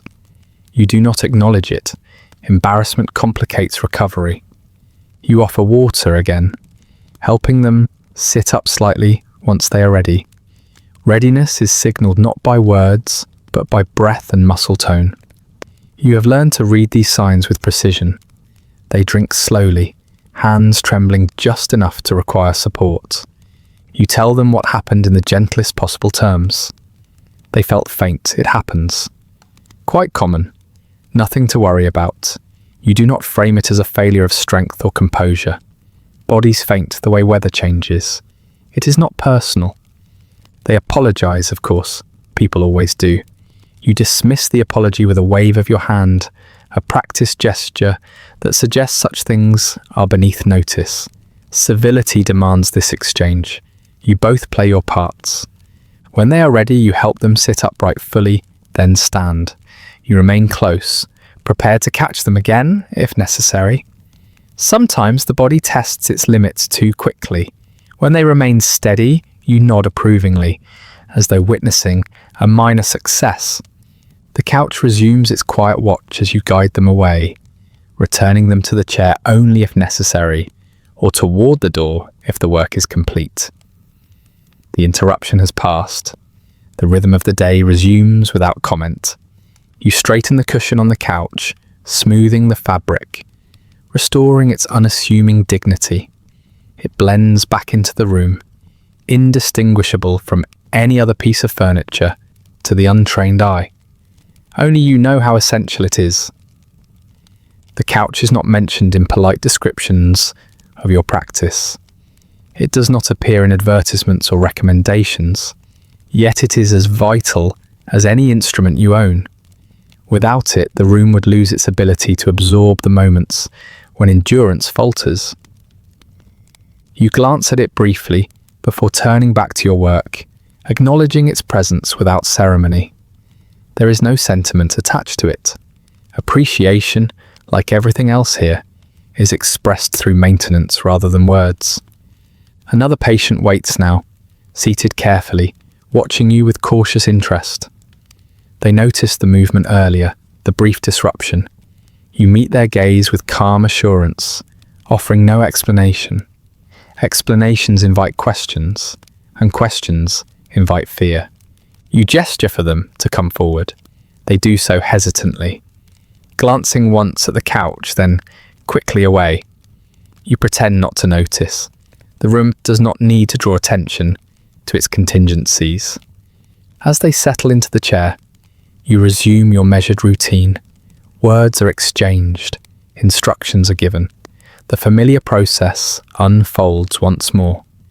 The fainting couch waits quietly, ready if needed, unremarked and indispensable. Outside, the day advances steadily. Inside, you continue your work, prepared for interruptions that are no longer interruptions at all, but simply part of the furniture of the profession. By the time the afternoon settles into its long slanted light, the room has changed its character. Morning optimism has thinned, worn down by repetition, and the air itself feels heavier, as though it has absorbed too much and can no longer let go. You notice it first not as a distinct odour, but as a pressure at the back of the throat, a thickness that makes each breath feel slightly deliberate. You open the window a little wider. Cool air drifts in, stirring the curtains and shifting the dust motes, but it does not solve the problem. It never does. Fresh air dilutes, but it does not erase. The scent remains, patient and persistent, woven too deeply into the room to be persuaded out. It is a smell you have come to recognize with unsettling precision. Not the sharp iron of red paint, not the medicinal sweetness of clove oil, but something duller and more intimate. A smell that suggests time rather than violence, decay rather than injury, the quiet work of infection, doing what it does best when left unchecked. You straighten your coat automatically, smoothing the fabric, even as you know it will make no difference. The cloth has already absorbed more than it should. Wool and cotton are honest materials. They remember. As you move, the smell follows, rising faintly with your motion, then settling again. It clings to your sleeves, to the front of your coat, to the places where you leaned in too close, where breath and warmth lingered longer than intended. No amount of careful laundering will fully remove it. At best, it will be softened, layered beneath soap and starch, waiting patiently to re-emerge. Another patient sits before you now, their discomfort obvious long before they open their mouth. Infection announces itself in subtle ways, the way someone tilts their head slightly to avoid pressure, the way their jaw moves reluctantly, as though already aware of pain before it is touched. You greet them politely, your tone unchanged. Politeness is the first defense against unpleasant truths. When they open their mouth, the smell intensifies immediately, no longer content to linger in the background. It reaches you directly, warm and unmistakable, carrying with it the suggestion of rot and dampness, of something long ignored now demanding attention. You do not react. Reaction would only confirm what the patient already fears. You lean in closer, assessing calmly, professionally. The infection has been working steadily, quietly, doing exactly what infections do when given time and opportunity. Gums are swollen, tissue angry and tender. You note these details without comment. Commenting would not improve the situation. You speak gently, explaining what must be done in terms that avoid naming the source of the smell. People understand more than they admit, but they prefer not to hear it said aloud. You respect this preference. Respect costs nothing. As you prepare to work, the air seems to thicken further, as though the room itself is complicit, holding on to every trace. You are aware of it now with every breath, the way it clings to the inside of your nose, the way it lingers on your tongue. You breathe through your mouth briefly, then stop. That too invites unpleasantness. You proceed as you always do, steady and deliberate. The patient reacts immediately to the first contact, flinching, breath hitching. Infection sharpens sensation, turns discomfort into something more insistent. You murmur reassurance, your voice low and calm, offering the familiar illusion that everything is under control. The smell grows stronger as you work, released in waves as pressure is applied. It fills the space between you and the patient, impossible to ignore now, though you pretend otherwise. You focus on the mechanics of the task, on angle and leverage, on completing what must be completed as efficiently as possible. Your clothes brush against the chair as you lean in. You feel the fabric shift, absorb, accept. The smell settles deeper, embedding itself where it will remain long after the patient leaves. You do not think about this too much. Thinking about it would make the rest of the day unbearable. The patient makes small, distressed sounds, reacting not just to pain, but to the awareness that something inside them has gone wrong. You do not confirm this awareness. Instead, you maintain your calm, guiding the procedure toward its inevitable conclusion. When it is over, the room feels saturated. The air is heavy with the combined traces of the day's work, layered and complex. You wipe your tools carefully, your hands steady, restoring surfaces to their neutral shine. The smell clings to the metal briefly before fading. It does not fade from you. You help the patient sit up slowly, offering water, giving instructions. They thank you, relief evident despite lingering discomfort. Relief is often disproportionate to outcome. The removal of one problem makes others feel temporarily smaller. When they leave, you stand alone in the room for a moment, breathing carefully, assessing. You open the window wider still, though you know it will only help marginally. The smell has settled into the walls, the furniture, the very idea of the place. It is part of its identity now. You hang your coat briefly near the window, hoping the air might do some quiet work of its own. It flutters slightly, then stills. The smell remains, faint but persistent, like a memory that refuses to be forgotten. You wash your hands again, scrubbing thoroughly, paying attention to every crease and fold. The water runs cloudy, then clear. Your hands smell clean. The rest of you does not. As the afternoon wears on, the smell accumulates, layer upon layer, patient after patient. Each brings their own contribution, their own history of neglect and pain. The room absorbs it all without complaint. So do you. You notice it most when you move suddenly, when the fabric of your coat shifts and releases, a concentrated reminder. It follows you like a shadow, subtle but inescapable. You imagine encountering someone you know later, watching their expression change as they catch a hint of it. Polite enough not to comment. The thought is not pleasant. Still, you continue. The work does not pause for discomfort, olfactory or otherwise. You have long since accepted that the senses, like the body, must be trained to endure. Endurance is the quiet skill no one advertises, but everyone depends on. As the light outside begins to soften, you prepare for the final patience of the day. Fatigue settles into your shoulders, your back, your hands. The smell settles into everything else. You no longer notice it consciously with every breath. Instead, it becomes part of the background, like the creak of floorboards or the distant noise of the street. You know, however, that it will follow you home. It will linger in your clothes, in your hair, in the folds of fabric you cannot easily reach. It will greet you again tomorrow, no matter how carefully you prepare. You accept this with the same quiet resignation you accept everything else. Some things cannot be fully cleaned away. They become part of the profession, carried silently from room to room, day to day. A reminder that beneath the polished surfaces and polite manners, decay is always waiting, patient and persistent.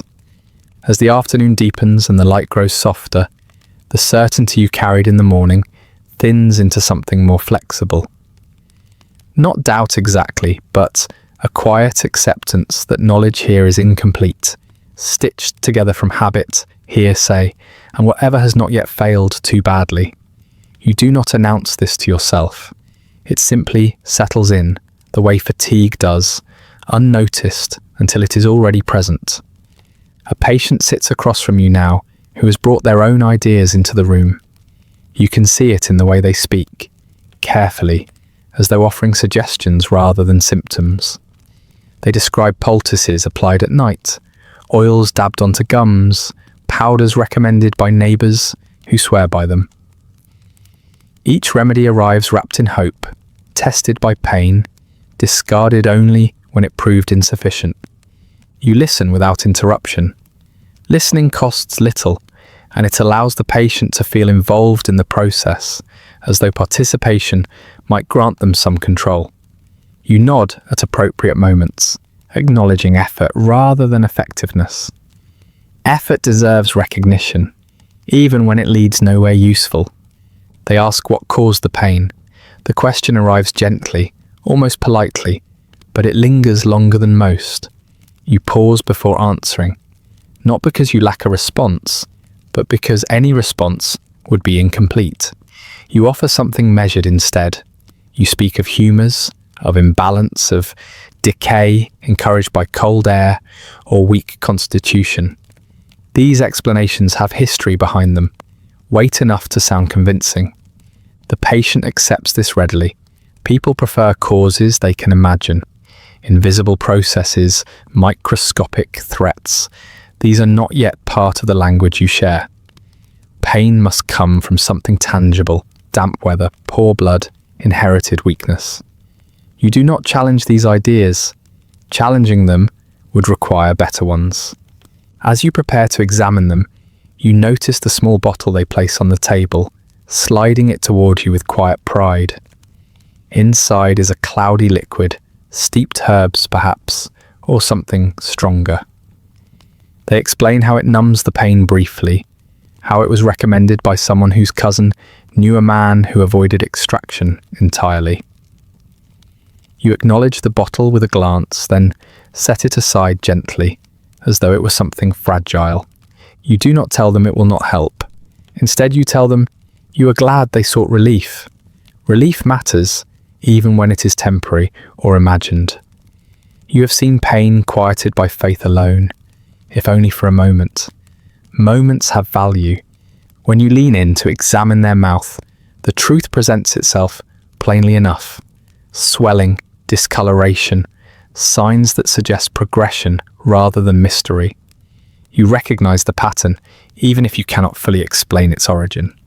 Recognition is not understanding, but it is close enough to function. You explain what you can, carefully avoiding certainty. Dentistry, as you practice it, is a discipline built on approximation. You know what often works. You know what sometimes works. You know what rarely works, but is still attempted because there is nothing else available. This is the shape of your knowledge. The patient asks if the remedy might interfere with your work. You assure them it will not, though you are not entirely sure. Many things interfere with your work. Most of them are invisible until they are not. You proceed anyway. Proceeding is the only option. As you arrange your tools, you think briefly about how often advice circulates without origin, how one theory replaces another without ceremony, how yesterday's certainty becomes tomorrow's embarrassment. You have been trained to speak confidently regardless. Confidence fills the gaps where understanding should be. The patient settles into the chair, clutching their bottle loosely now, as though it might still offer comfort simply by being nearby. You ask them to set it aside. They do so reluctantly, placing it within reach, a small insurance against despair. When you begin, the pain responds as pain always does, unpredictably and intensely. The patient reacts, startled, then resigned. You murmur reassurance. The familiar phrases flowing easily. Your voice does much of the work here, smoothing edges, disguising uncertainty. As you apply pressure, you sense the limits of what you know. You adjust instinctively, guided by experience rather than theory. Your hands understand things, your explanations cannot. This is both comforting and unsettling. Comforting because it works often enough. Unsettling because it leaves you unable to articulate why. The patient gasps, then steadies themselves. You pause just long enough to let them recover. They mention the remedy again, voice tight with hope. You nod sympathetically, then continue. Remedies are often discussed most fervently when they are least effective. The tooth resists in a familiar way, offering information through resistance rather than language. You respond accordingly, adjusting force, angle, approach. This is a conversation conducted entirely through sensation. No book prepared you for this part. No theory explains it adequately. As the moment escalates, the patient cries out, then grips the chair, then goes quiet again. You maintain your calm, guiding the process toward its conclusion. You do not think about causes now. Causes are irrelevant once you have committed to action. When it is finished, the patient slumps back, breathing heavily, eyes closed. You attend to the aftermath with practiced care, wiping, pressing, instructing. The bottle remains untouched on the table, its contents unchanged by the event. You help the patient sit up slowly, offering water, speaking softly. They ask again what caused the pain, now that it has been addressed. You offer a slightly different explanation this time, tailored to their experience. Explanations are flexible things. They adjust to context. They thank you sincerely, relief evident despite lingering discomfort.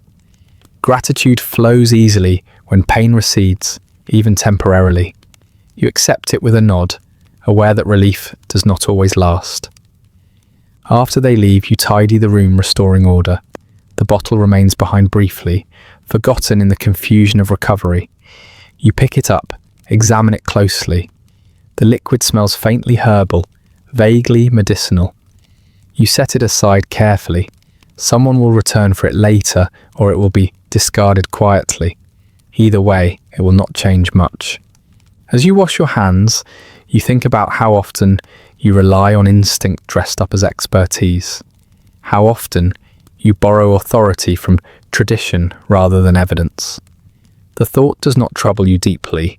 Trouble requires alternatives, and alternatives are scarce. You dry your hands, straighten your coat, and prepare for the next patient. The room remains ready. Tools aligned, chair waiting. The air carries its layered history, a mix of iron, decay, and false hope. Outside, the day continues, indifferent to theories and remedies alike. Inside, you continue your work, guided by habit, experience, and the quiet understanding that pain is real, even when its causes remain stubbornly obscure. The knock at the door sounds lighter this time, hesitant and uneven, followed by the shuffle of smaller shoes. You open it to find a child standing close to an adult's side, fingers gripping fabric as though it might drift away without warning. The child's eyes move quickly, taking in the room in fragments. The chair, the tray, the unfamiliar shapes that glint softly in the afternoon light. They do not yet have words for what they are seeing, but their body understands enough. You greet them gently, lowering your voice without consciously deciding to. Adults respond to confidence. Children respond to tone. You offer a smile that is meant to be reassuring, careful not to make it too wide. Too much cheerfulness invites suspicion.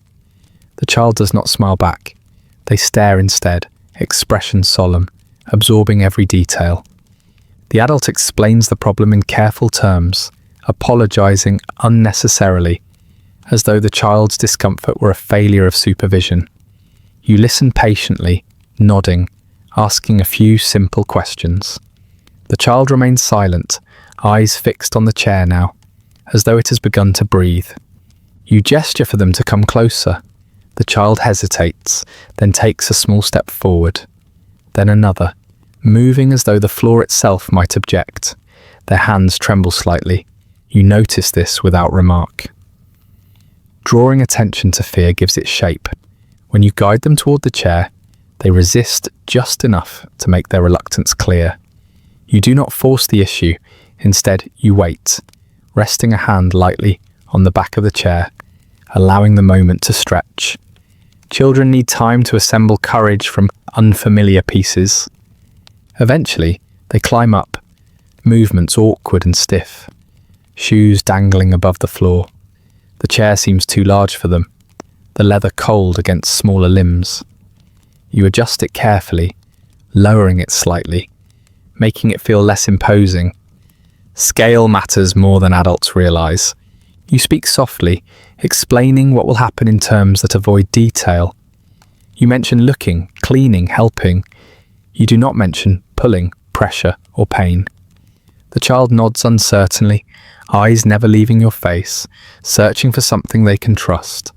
When you ask them to open their mouth, they comply slowly, jaw trembling, eyes watering before anything has even happened. Anticipation is often worse than sensation. You lean in gently, mindful of how close you are now, aware of how large you must seem from this perspective. The smell reaches you almost immediately, sharper than usual. Infection has had less time to work here, but children's mouths tell their own stories of sweets, neglect, and hurried brushing. You register it quietly, keeping your expression neutral. The child watches your face intently, interpreting every micro-expression as a verdict. You make a small, non-committal sound, one that suggests neither alarm nor approval. The child exhales shakily. Adults underestimate how closely children listen. You straighten again and explain that something needs to be fixed. The adult nods, tense but cooperative. The child's hands grip the arms of the chair now, fingers curling tightly. You place a cloth gently across their chest, smoothing it flat. The gesture is careful, almost ceremonial. It gives them something to feel other than fear. You choose your instrument with particular care. Tools look different when seen from lower angles, larger, heavier. You keep it partially out of sight, positioning yourself so that the child does not have to watch every movement. Watching makes memories sharper. You speak again quietly, telling them they are doing well before anything has even begun. Praise is more effective when offered early. The child nods, eyes wide, trusting you in a way that feels heavier than any adult's confidence. The first contact draws an immediate reaction. A sharp intake of breath, a sound that hovers between surprise and distress. You pause instantly, lifting your hand, showing them that you noticed. Being noticed matters. You reassure them, voice steady, explaining that it might feel strange. That strange does not mean dangerous. You wait until their breathing slows slightly. Patience now will save time later. When you continue, the reaction is stronger. Children do not yet know how to hide pain. It arrives whole, unfiltered. The child cries out, sound high and piercing, filling the room before it can be restrained. The adult stiffens. You do not. You lean closer, steadying the child gently, speaking calmly over the sound. You tell them to look at you, not at the tools, not at the ceiling. Eye contact anchors attention. The crying softens, but does not disappear. The pressure increases, necessary and unkind. The child's body tenses fully, small muscles straining against fear. You adjust your approach, working as efficiently as possible. Speed matters more here than precision. Lingering would only carve the moment deeper into memory. Another cry escapes, louder this time, followed by sobbing that shakes their entire frame. You continue, your voice calm, almost monotonous, offering reassurance that sounds absurdly out of proportion to the scene. Absurdity does not lessen effectiveness. If anything, it stabilizes it. When the decisive moment arrives, it is abrupt. The resistance gives way, and the sensation changes instantly. The child screams, then falls silent, shock interrupting sound. You respond immediately, attending to what follows, with practiced care, pressing cloth, soothing with words that drift gently over the moment. The child's face crumples, tears flowing freely now, body trembling with delayed reaction. You do not hurry them. Children need space to feel things fully before they can let them go. You speak softly, telling them it is finished, that they were brave. Bravery, you know, is a word adults use when they do not know what else to offer. You help them sit up slowly, supporting their small frame. The adult moves closer now, murmuring comfort, relief mixing with guilt. The child clings to them, burying their face, sobbing into familiar fabric. You step back slightly, giving them space. This part does not belong to you. You offer water, guiding the cup carefully. The child drinks unevenly, then pushes it away. Their breathing begins to steady, though hiccups linger. You give simple instructions, speaking to the adult rather than the child now. Simplicity is kindness. As they prepare to leave, the child glances back at the chair once, eyes narrowed with suspicion. You meet their gaze and nod gently. It is a small acknowledgement, one that suggests the ordeal has boundaries. Whether they believe you is uncertain. When the door closes behind them, the room feels strangely quiet. Children leave a different kind of echo behind, one that lingers longer than sound. You tidy slowly, your movements deliberate. The tools are wiped, the chair is adjusted, order returns. You pause briefly, aware that something irreversible has occurred. Not the procedure itself, but the memory it has created. Long after the pain fades, long after the tooth is forgotten, the sensation of this room will remain with them, resurfacing unexpectedly. Years from now, at the mere mention of a dentist's name. You do not dwell on this. Dwelling would serve no purpose. The work continues. Another patient waits. The chair remains ready. The room resumes its quiet pretense of civility, holding yet another memory that will outlast the day. As the day wears on, you begin to feel the weight of something less tangible than fatigue settling around you. It is not in your hands or your back, though they ache in familiar ways. It is in the glances exchanged outside your door, the tone people use when they speak your name, the quiet calculations made before deciding whether to step inside. This is reputation, and it grows in peculiar soil. You notice it when a patient arrives already resigned, already braced, speaking of you with a mixture of respect and dread. They have heard things. Stories travel faster than truth, but they rarely travel alone. They arrive bundled with exaggeration, softened by humour, sharpened by fear.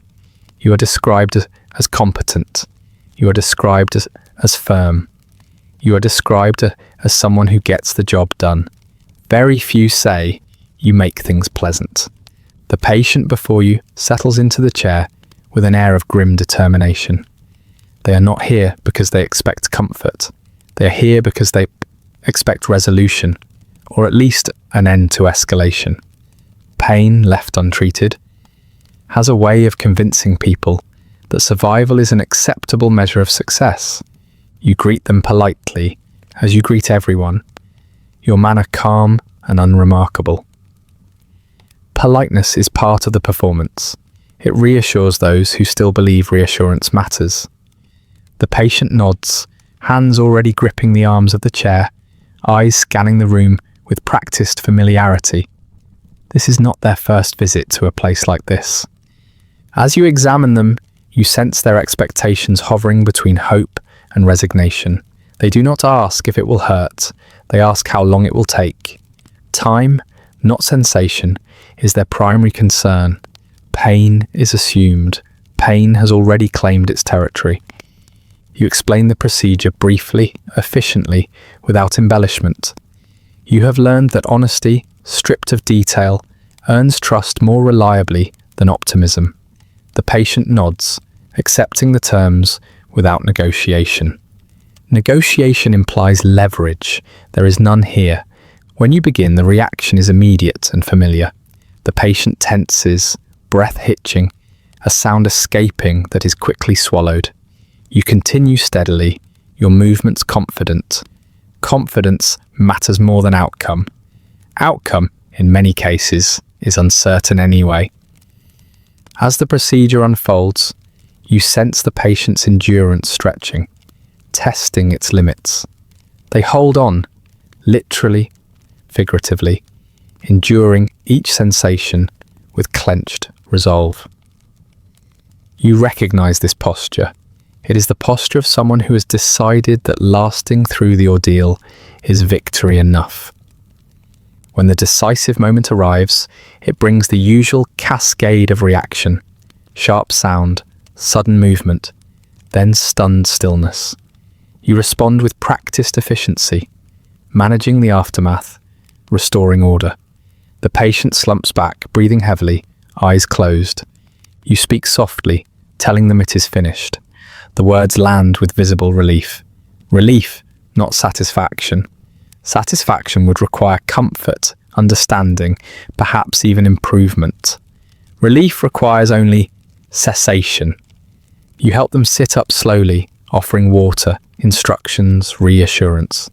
They nod, barely listening, focused instead on the absence of immediate pain. They thank you sincerely, gratitude flooding in now that the worst has passed. Gratitude, you have learned, is not always proportional to benefit. It is often proportional to survival. When they leave, you hear them speak to someone waiting outside, voice low but animated. They describe the experience with dramatic restraint, emphasizing endurance, courage, the fact that they managed. They mention your name. They do not mention comfort. They do not mention relief beyond the moment itself. They mention that they lived through it. This is how reputation spreads. Over time, you notice patterns. Patients return not because their problems are solved, but because new ones have emerged, or old ones have returned in different forms. They complain, certainly. Complaining is part of the relationship. Complaints imply continuity. A patient who complains is a patient who survived. You listen to these complaints with patient attention, nodding sympathetically. You do not take them personally. Dentistry is not a field that rewards pride. Pride invites disappointment. Instead, you accept complaints as evidence of success. The dead do not complain. The unconscious do not return. Your standing in society grows quietly, almost reluctantly. You are invited to dinners, mentioned in passing, recommended with careful phrasing. He knows what he's doing, people say. It won't be pleasant, but it will be done. This is praise of a particular sort, stripped of warmth, but heavy with trust. You become accustomed to this version of yourself, the one defined less by results than by resilience. You are not judged by how well people feel afterward, but by whether they are still capable of feeling anything at all. In this calculus, you fare well. The room reflects this reputation. It does not pretend to be welcoming. It is orderly, functional, honest. Those who enter do so with open eyes. The chair does not promise comfort. The tools do not hide their purpose. The fainting couch waits without apology. As you work through the remainder of the day, you notice fewer questions, fewer attempts at delay. Patients arrive prepared, mentally and physically. Preparation, you have found, reduces panic. Panic complicates things. You continue your routine, steady and unremarkable. The smells persist. The fatigue deepens. None of this alters your reputation. If anything, it reinforces it. Endurance, after all, is admired when it belongs to others. Late in the afternoon, a patient remarks, almost casually, that they heard you were the best. You pause briefly, then nod, accepting the statement without comment. Best is a flexible word. It stretches to accommodate many meanings. You know what they mean. You are reliable, you are consistent, you will not falter when things become unpleasant. In a world where pain is unavoidable, this is enough to earn respect. As the light outside begins to fade, you tidy the room once more, restoring order for the final time today. The tools gleam softly. The chair waits, patient and indifferent. The room holds the accumulated evidence of endurance, invisible but present. You remove your coat briefly, airing it near the window, though you know it will do little good. Reputation, like smell, clings stubbornly. It follows you beyond the room, into the street, into conversations you do not hear. You put the coat back on, straighten it, and prepare for whoever comes next. Success, as you have learned, is not measured in comfort or cure, but in continuation, and by that measure you are doing quite well. The light shifts almost imperceptibly, slipping lower along the walls, thinning into a softer colour that makes edges blur and distances feel longer. You notice it, not with your eyes at first, but in your body. The way your shoulders settle more heavily, the way your hands take an extra moment to relax after each movement. Fatigue arrives quietly, without announcement, and makes itself at home. Your arms ache in a dull, familiar way, the kind of ache that does not demand rest so much as acknowledgement. Muscles remember every pull, every twist, every moment of controlled force applied again and again. The body keeps count, even when the mind prefers not to. You flex your fingers briefly, just enough to remind them they still belong to you, then return them to their work. Another patient sits waiting, posture rigid, eyes fixed somewhere above the chair. They have the look of someone who has been sitting with pain for a long time, long enough that endurance has replaced urgency. You greet them with the same calm you have offered all day. Your voice does not betray the fatigue settling deeper into your bones. Voices, like reputations, must be maintained. You position yourself carefully, mindful now of posture, in a way that felt unnecessary earlier. Small adjustments make a difference at this stage. A poorly placed foot, a twisted shoulder, these things compound quickly when repeated. You have learned this through experience rather than instruction. The body teaches its lessons thoroughly. As you begin, the familiar resistance meets you again, firm and uncooperative. Teeth, you think dimly, are tireless. They do not weaken with repetition. They do not care how many came before them. Each one behaves as though it were the first of the day, demanding the same effort, the same attention.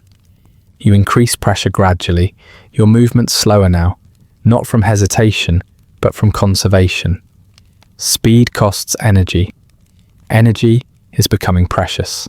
You work with mechanical patience, letting habit carry you forward when enthusiasm has long since faded. The patient reacts predictably, breath hitching, fingers tightening around the chair. You murmur reassurance automatically, the words flowing without thought. They have been used so often, they feel detached from meaning, yet they still serve their purpose.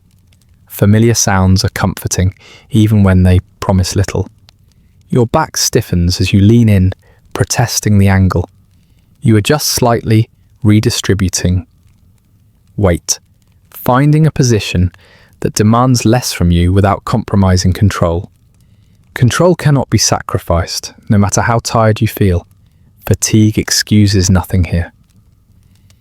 The room seems quieter now, the sounds of the street muted by the thickening air. Inside, the rhythm remains unchanged. Pressure, resistance, sound, release. The sequence repeats with minor variations, enough to require attention, not enough to offer novelty. Novelty would be welcome. Instead, there is only persistence. Your hands tremble faintly for a moment, a subtle warning. You pause just long enough to steady them, resting your grip without fully disengaging. Pauses must be brief. Too long, and the body cools, stiffness setting in more firmly. You resume, movement slower but no less precise. The patient makes a sound, sharp and sudden. You respond without looking up, adjusting instinctively, guiding the movement back into something manageable. Instinct has taken over now, filling the space where conscious efforts would be too expensive. You trust it. It has not failed you yet. As the pressure increases, your arms burn slightly, a reminder of their limits. You ignore it. Ignoring discomfort is a skill you have cultivated carefully. It does not remove the sensation, but it keeps it from interfering. There will be time to feel it later when the day is done. The decisive moment arrives with less drama than usual. Perhaps the tooth was already weakened. Perhaps your technique has grown more efficient through repetition. Either way, the resistance gives way, and you respond immediately, managing the transition smoothly.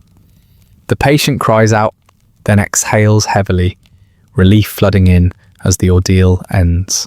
You withdraw slowly, attending to the aftermath with practiced care. The cloth absorbs what it must. The tools are set aside.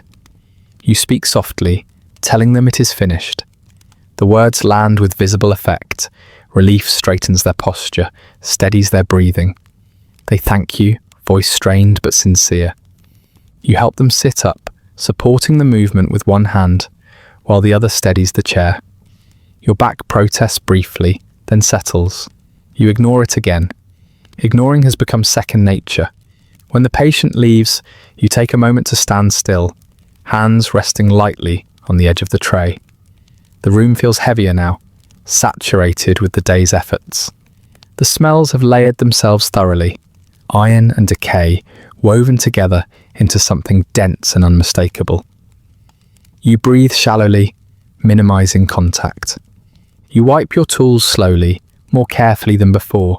Precision matters more when fatigue sets in. A missed spot now will cost you later. You align each instrument neatly, restoring the order that gives you something solid to look at. Order is easier to manage than sensation. Your hands feel thick, slightly numb at the fingertips. You flex them again, rotating your wrists gently. The motion sends a dull ache up your arms, settling into your shoulders. You roll them once, subtly, unwilling to draw attention to your discomfort, even from yourself. Another patient waits. There is always another. You straighten your coat, smoothing the fabric, adjusting the cuffs. Appearances matter even now, especially now. Fatigue should never be visible. Visible fatigue invites doubt.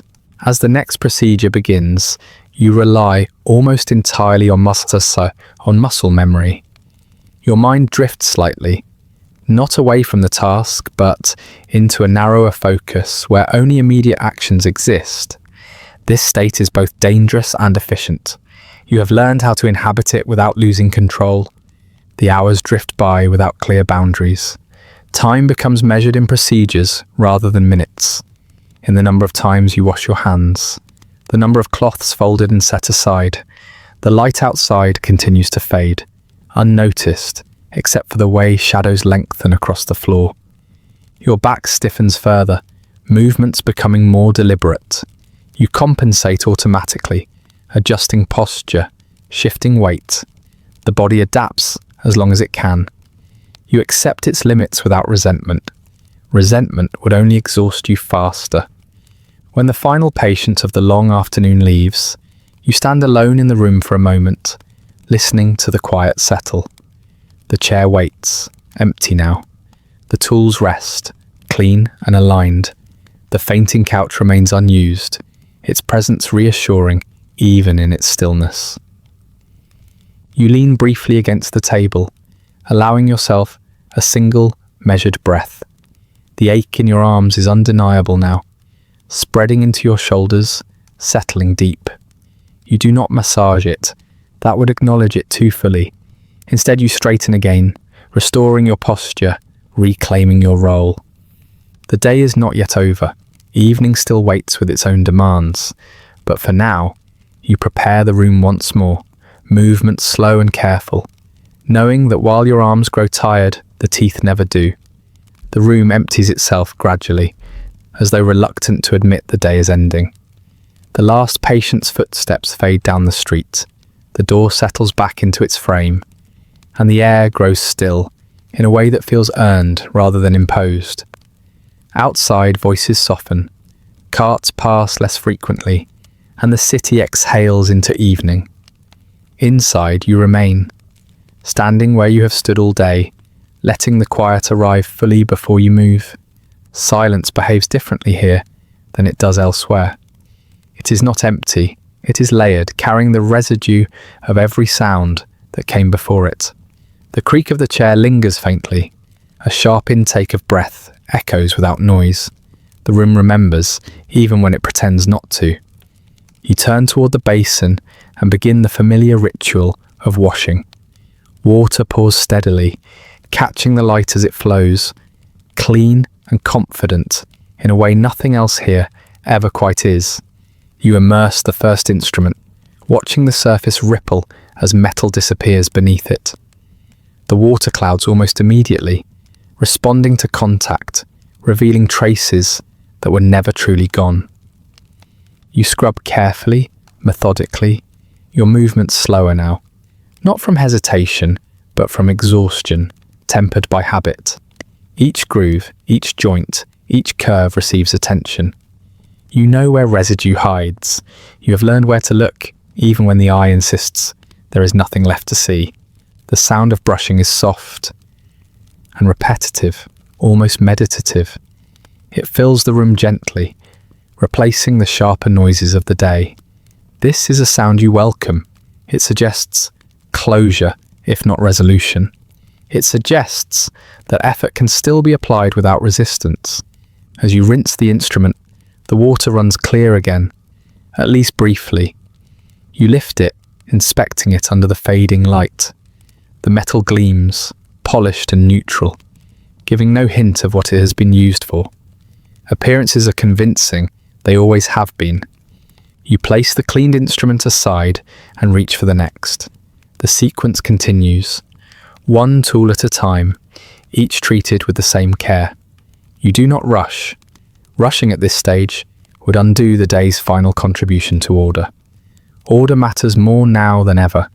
It is the last thing you have any real control over. As you work, you are aware of what cannot be addressed, the invisible dangers that no amount of scrubbing can fully remove. You do not have the language for them, not yet. You know only that some things persist despite your efforts, that sickness travels quietly, that cleanliness is an aspiration rather than a guarantee. This knowledge does not alarm you. Alarm requires novelty. This understanding has been settling in you for years, reinforced gently, consistently. Patients recover sometimes they do not. Infections appear where none were expected, others fade without explanation.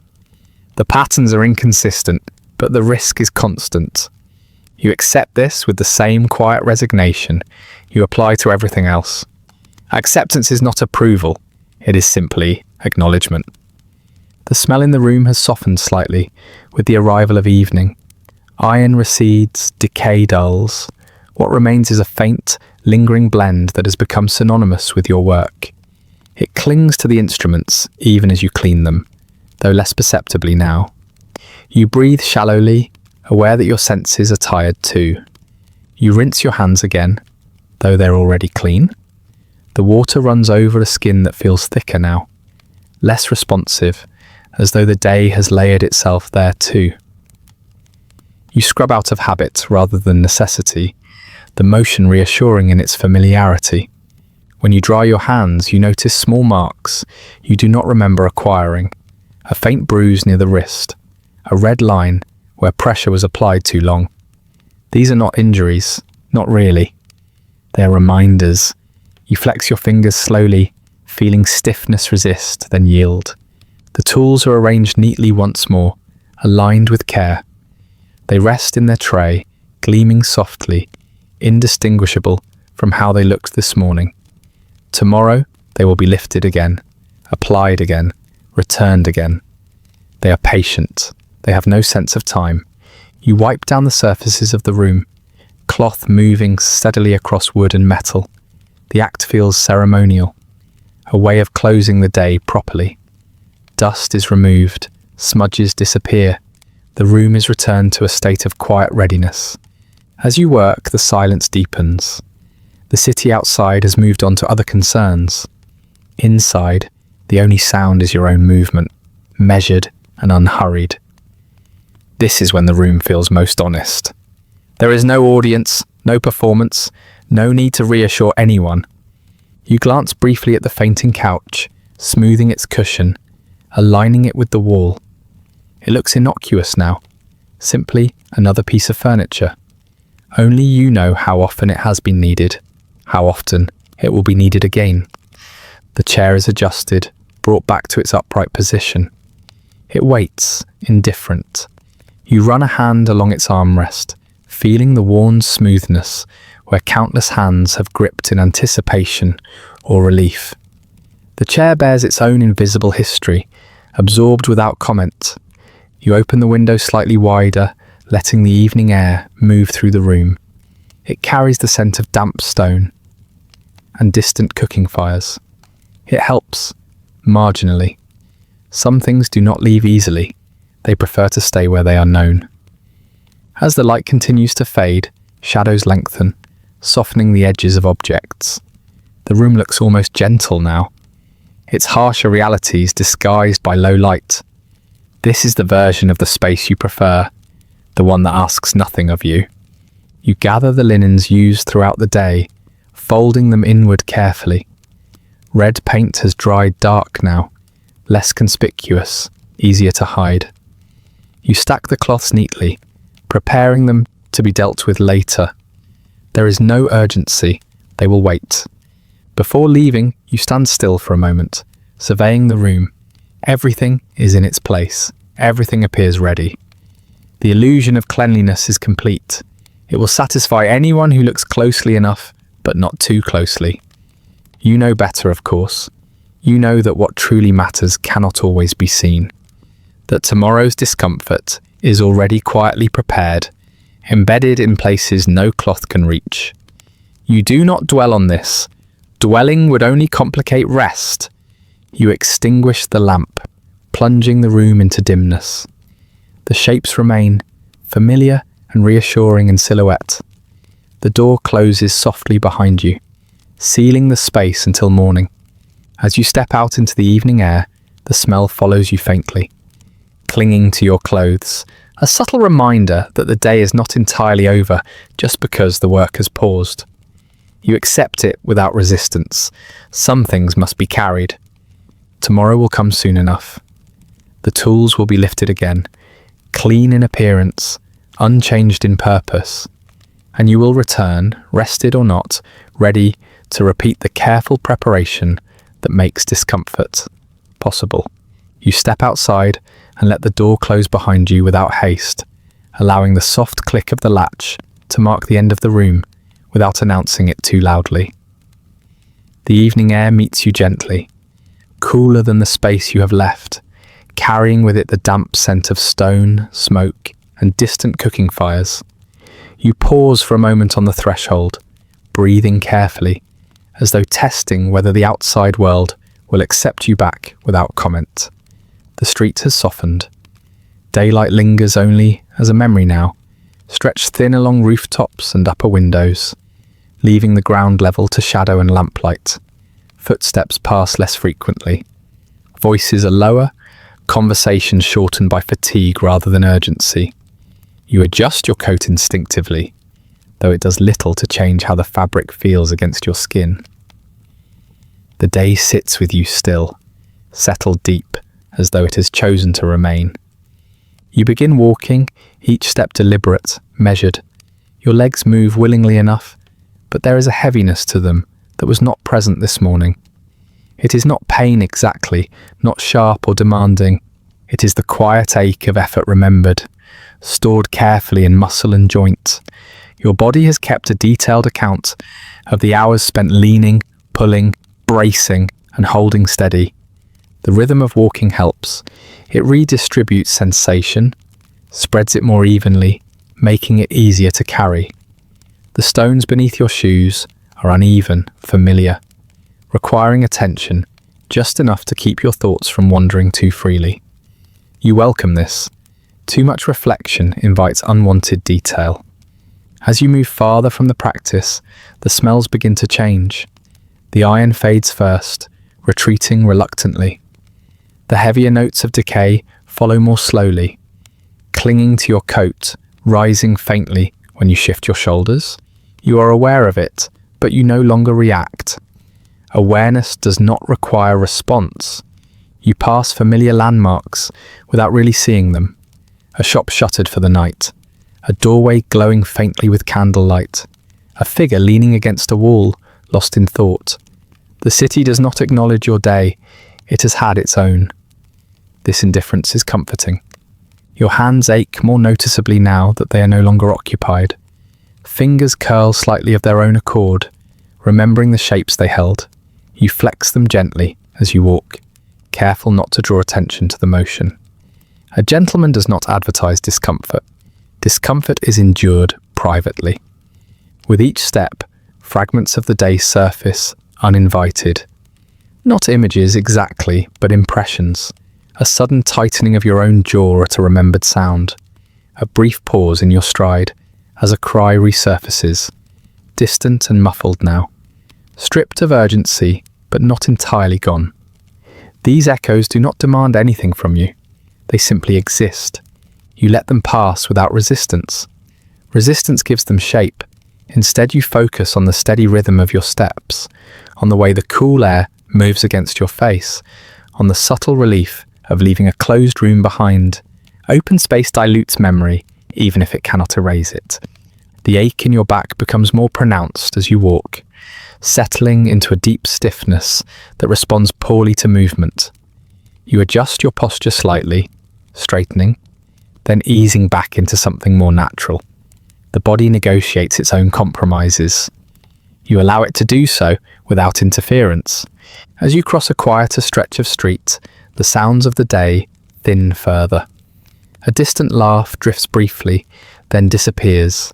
Somewhere, a door closes, firm but unremarkable.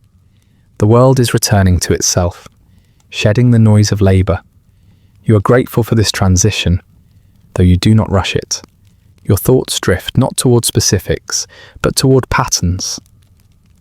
The repetition of days like this one, the way they stack upon each other, indistinguishable in retrospect, yet uniquely exhausting while they occur.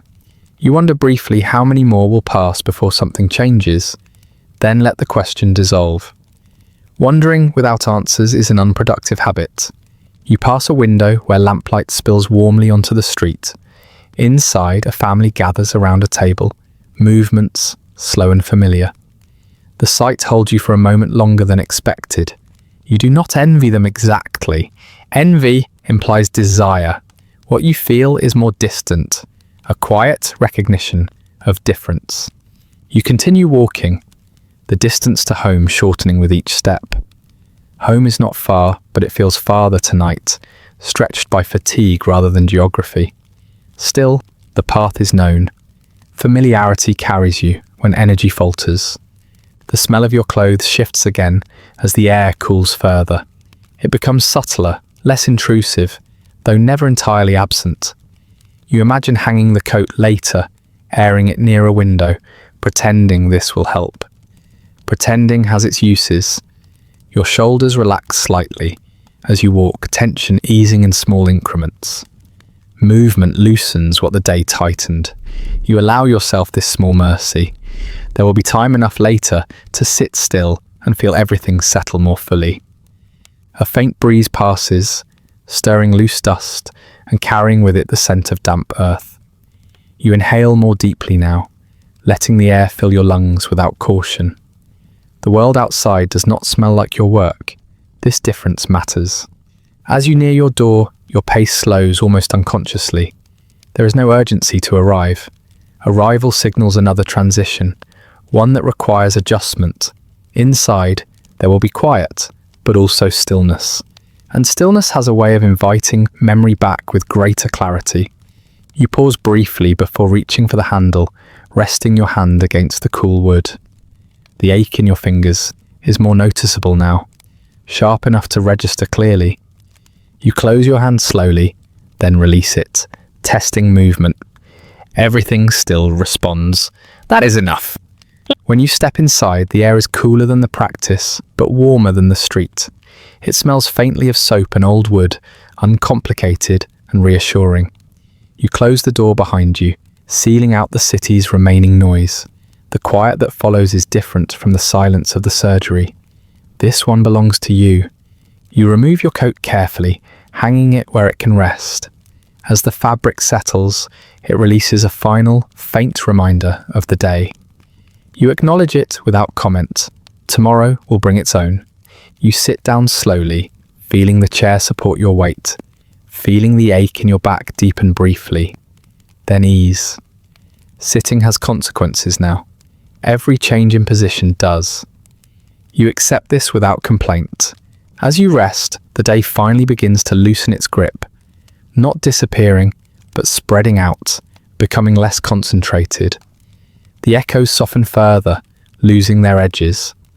They will never fully fade, but they no longer insist on attention. You breathe evenly, allowing the quiet to settle around you. Outside, the city continues its gentle descent into night. Inside, you remain still, carrying the day in your bones, aware that rest will come gradually, if at all, and that morning will arrive whether you are ready or not. For now, this is enough. Night settles slowly without ceremony. It does not arrive all at once, but seeps into the corners of the room, softening edges, quieting thoughts that were already tired. You sit with the stillness for a while, allowing it to exist without filling it. The chair supports you in a way the day never did, firm but forgiving, asking nothing in return. Your hands rest in your lap, fingers slightly curled, as though still remembering their purpose. They ache faintly now, not sharply, not urgently. It is the kind of ache that feels earned, woven into muscle and bone, the residue of repetition rather than injury. You flex them once, slowly, then let them be. The smells follow you even here, though weakened by distance and time. They cling faintly to your clothes, to your hair, to the back of your throat, iron dulled by fabric, clove softened by soap, something deeper beneath it all, less definable, more persistent. You notice it without irritation. Irritation would require energy you no longer wish to spend.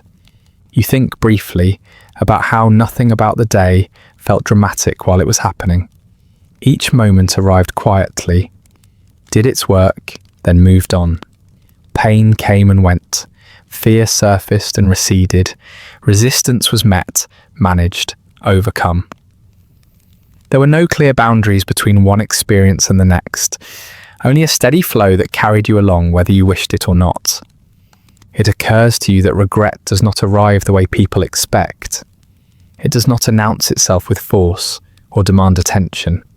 It settles gradually, almost politely, like fine dust drifting onto polished wood. At first it is barely visible, easy to ignore. Only later, when the light catches it just right, does it become impossible not to see. You recall the confidence of the morning, how reasonable everything felt then. The belief that skill and composure might be enough to smooth the roughest edges of the work. That belief has not entirely disappeared. It has simply been worn thinner, shaped by experience rather than removed by it. You understand now that this profession was never meant to be comfortable, for you or for anyone else. Comfort is a luxury reserved for fields where uncertainty is limited and outcomes are predictable. This is not such a field. Here, success is provisional, temporary, measured in survival and continuation rather than resolution. You think of the patients who will return, mouths altered, memories sharpened, complaints ready. Their presence tomorrow is not a failure of today's work. It is proof that the work did what it always does, pushed discomfort forward rather than erasing it. Problems are managed, not solved. Pain is relocated, not eliminated. This understanding does not bring relief exactly, but it does bring clarity. Clarity has its own quiet comfort. It removes the strain of false expectations, leaving behind something sturdier, if less pleasant. You rise slowly, joints protesting briefly before settling again. Movement is easier now that the day has fully passed. You wash your hands once more out of habit than necessity. The water runs warm, steady. Your reflection looks older in this light, lines softened by shadow, eyes dulled slightly by fatigue. Still, it is a familiar face, one you recognize without hesitation. As you prepare for rest, your thoughts drift not toward escape, but toward routine. The small, unremarkable steps that will unfold again with morning light. Washing, dressing, walking the same streets, opening the same door, arranging the same tools. There is a strange reassurance in this predictability. When outcomes are uncertain, repetition provides structure. You consider briefly what it would mean to stop, to choose a different path, one that does not involve resistance and endurance and quiet panic disguised as civility. The thought does not linger. Stopping would require explaining, justifying, redefining yourself. Continuation requires nothing but waking up. The tools will wait, they always do, clean in appearance, unchanged in purpose, ready to be trusted again despite their history. The room will accept you back without judgment, holding its smells and its memories discreetly until they are needed once more. You understand now that regret is not enough to drive you away. It is too passive, too patient. It accumulates, yes, but it does not push. It settles, coexists, becomes part of the background. You carry it the way you carry fatigue, the way you carry the lingering ache in your hands. It becomes familiar. Outside, the city rests uneasily, preparing for its own repetitions. Somewhere, someone is already feeling the first stirrings of pain that will bring them to your door tomorrow. They do not know you yet. They do not know the chair, the smells, the sounds. You know all of it already. You extinguish the last light and allow darkness to take its place. The room grows quiet, your breathing slow and even. Sleep approaches gradually, not as escape, but as suspension. The world pauses, if only briefly. And when morning comes, as it always does, you will rise again. You will step back into the rhythm you know so well. Despite the smells, despite the tools, despite the suffering that will pass through your hands and linger long after, you will do it all again tomorrow. Not because it is pleasant, not because it is noble, but because it is what you do. And regret, like dust on polished wood, will remain, visible only when the light catches it just right. And that brings us to the end of tonight's story.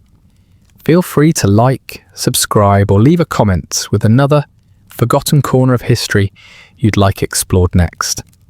If you'd like early access to more of these quiet descents into forgotten history, ad-free audio of the episodes, or just want to support the show, there's a link to the Patreon in the description. If you're listening on a podcast app, a rating or review helps more people find their way to these stories. And special thanks to the supporters who make this show possible, including our chroniclers, Andrew S., Rich Davis, and Leslie Schofield. Sleep well.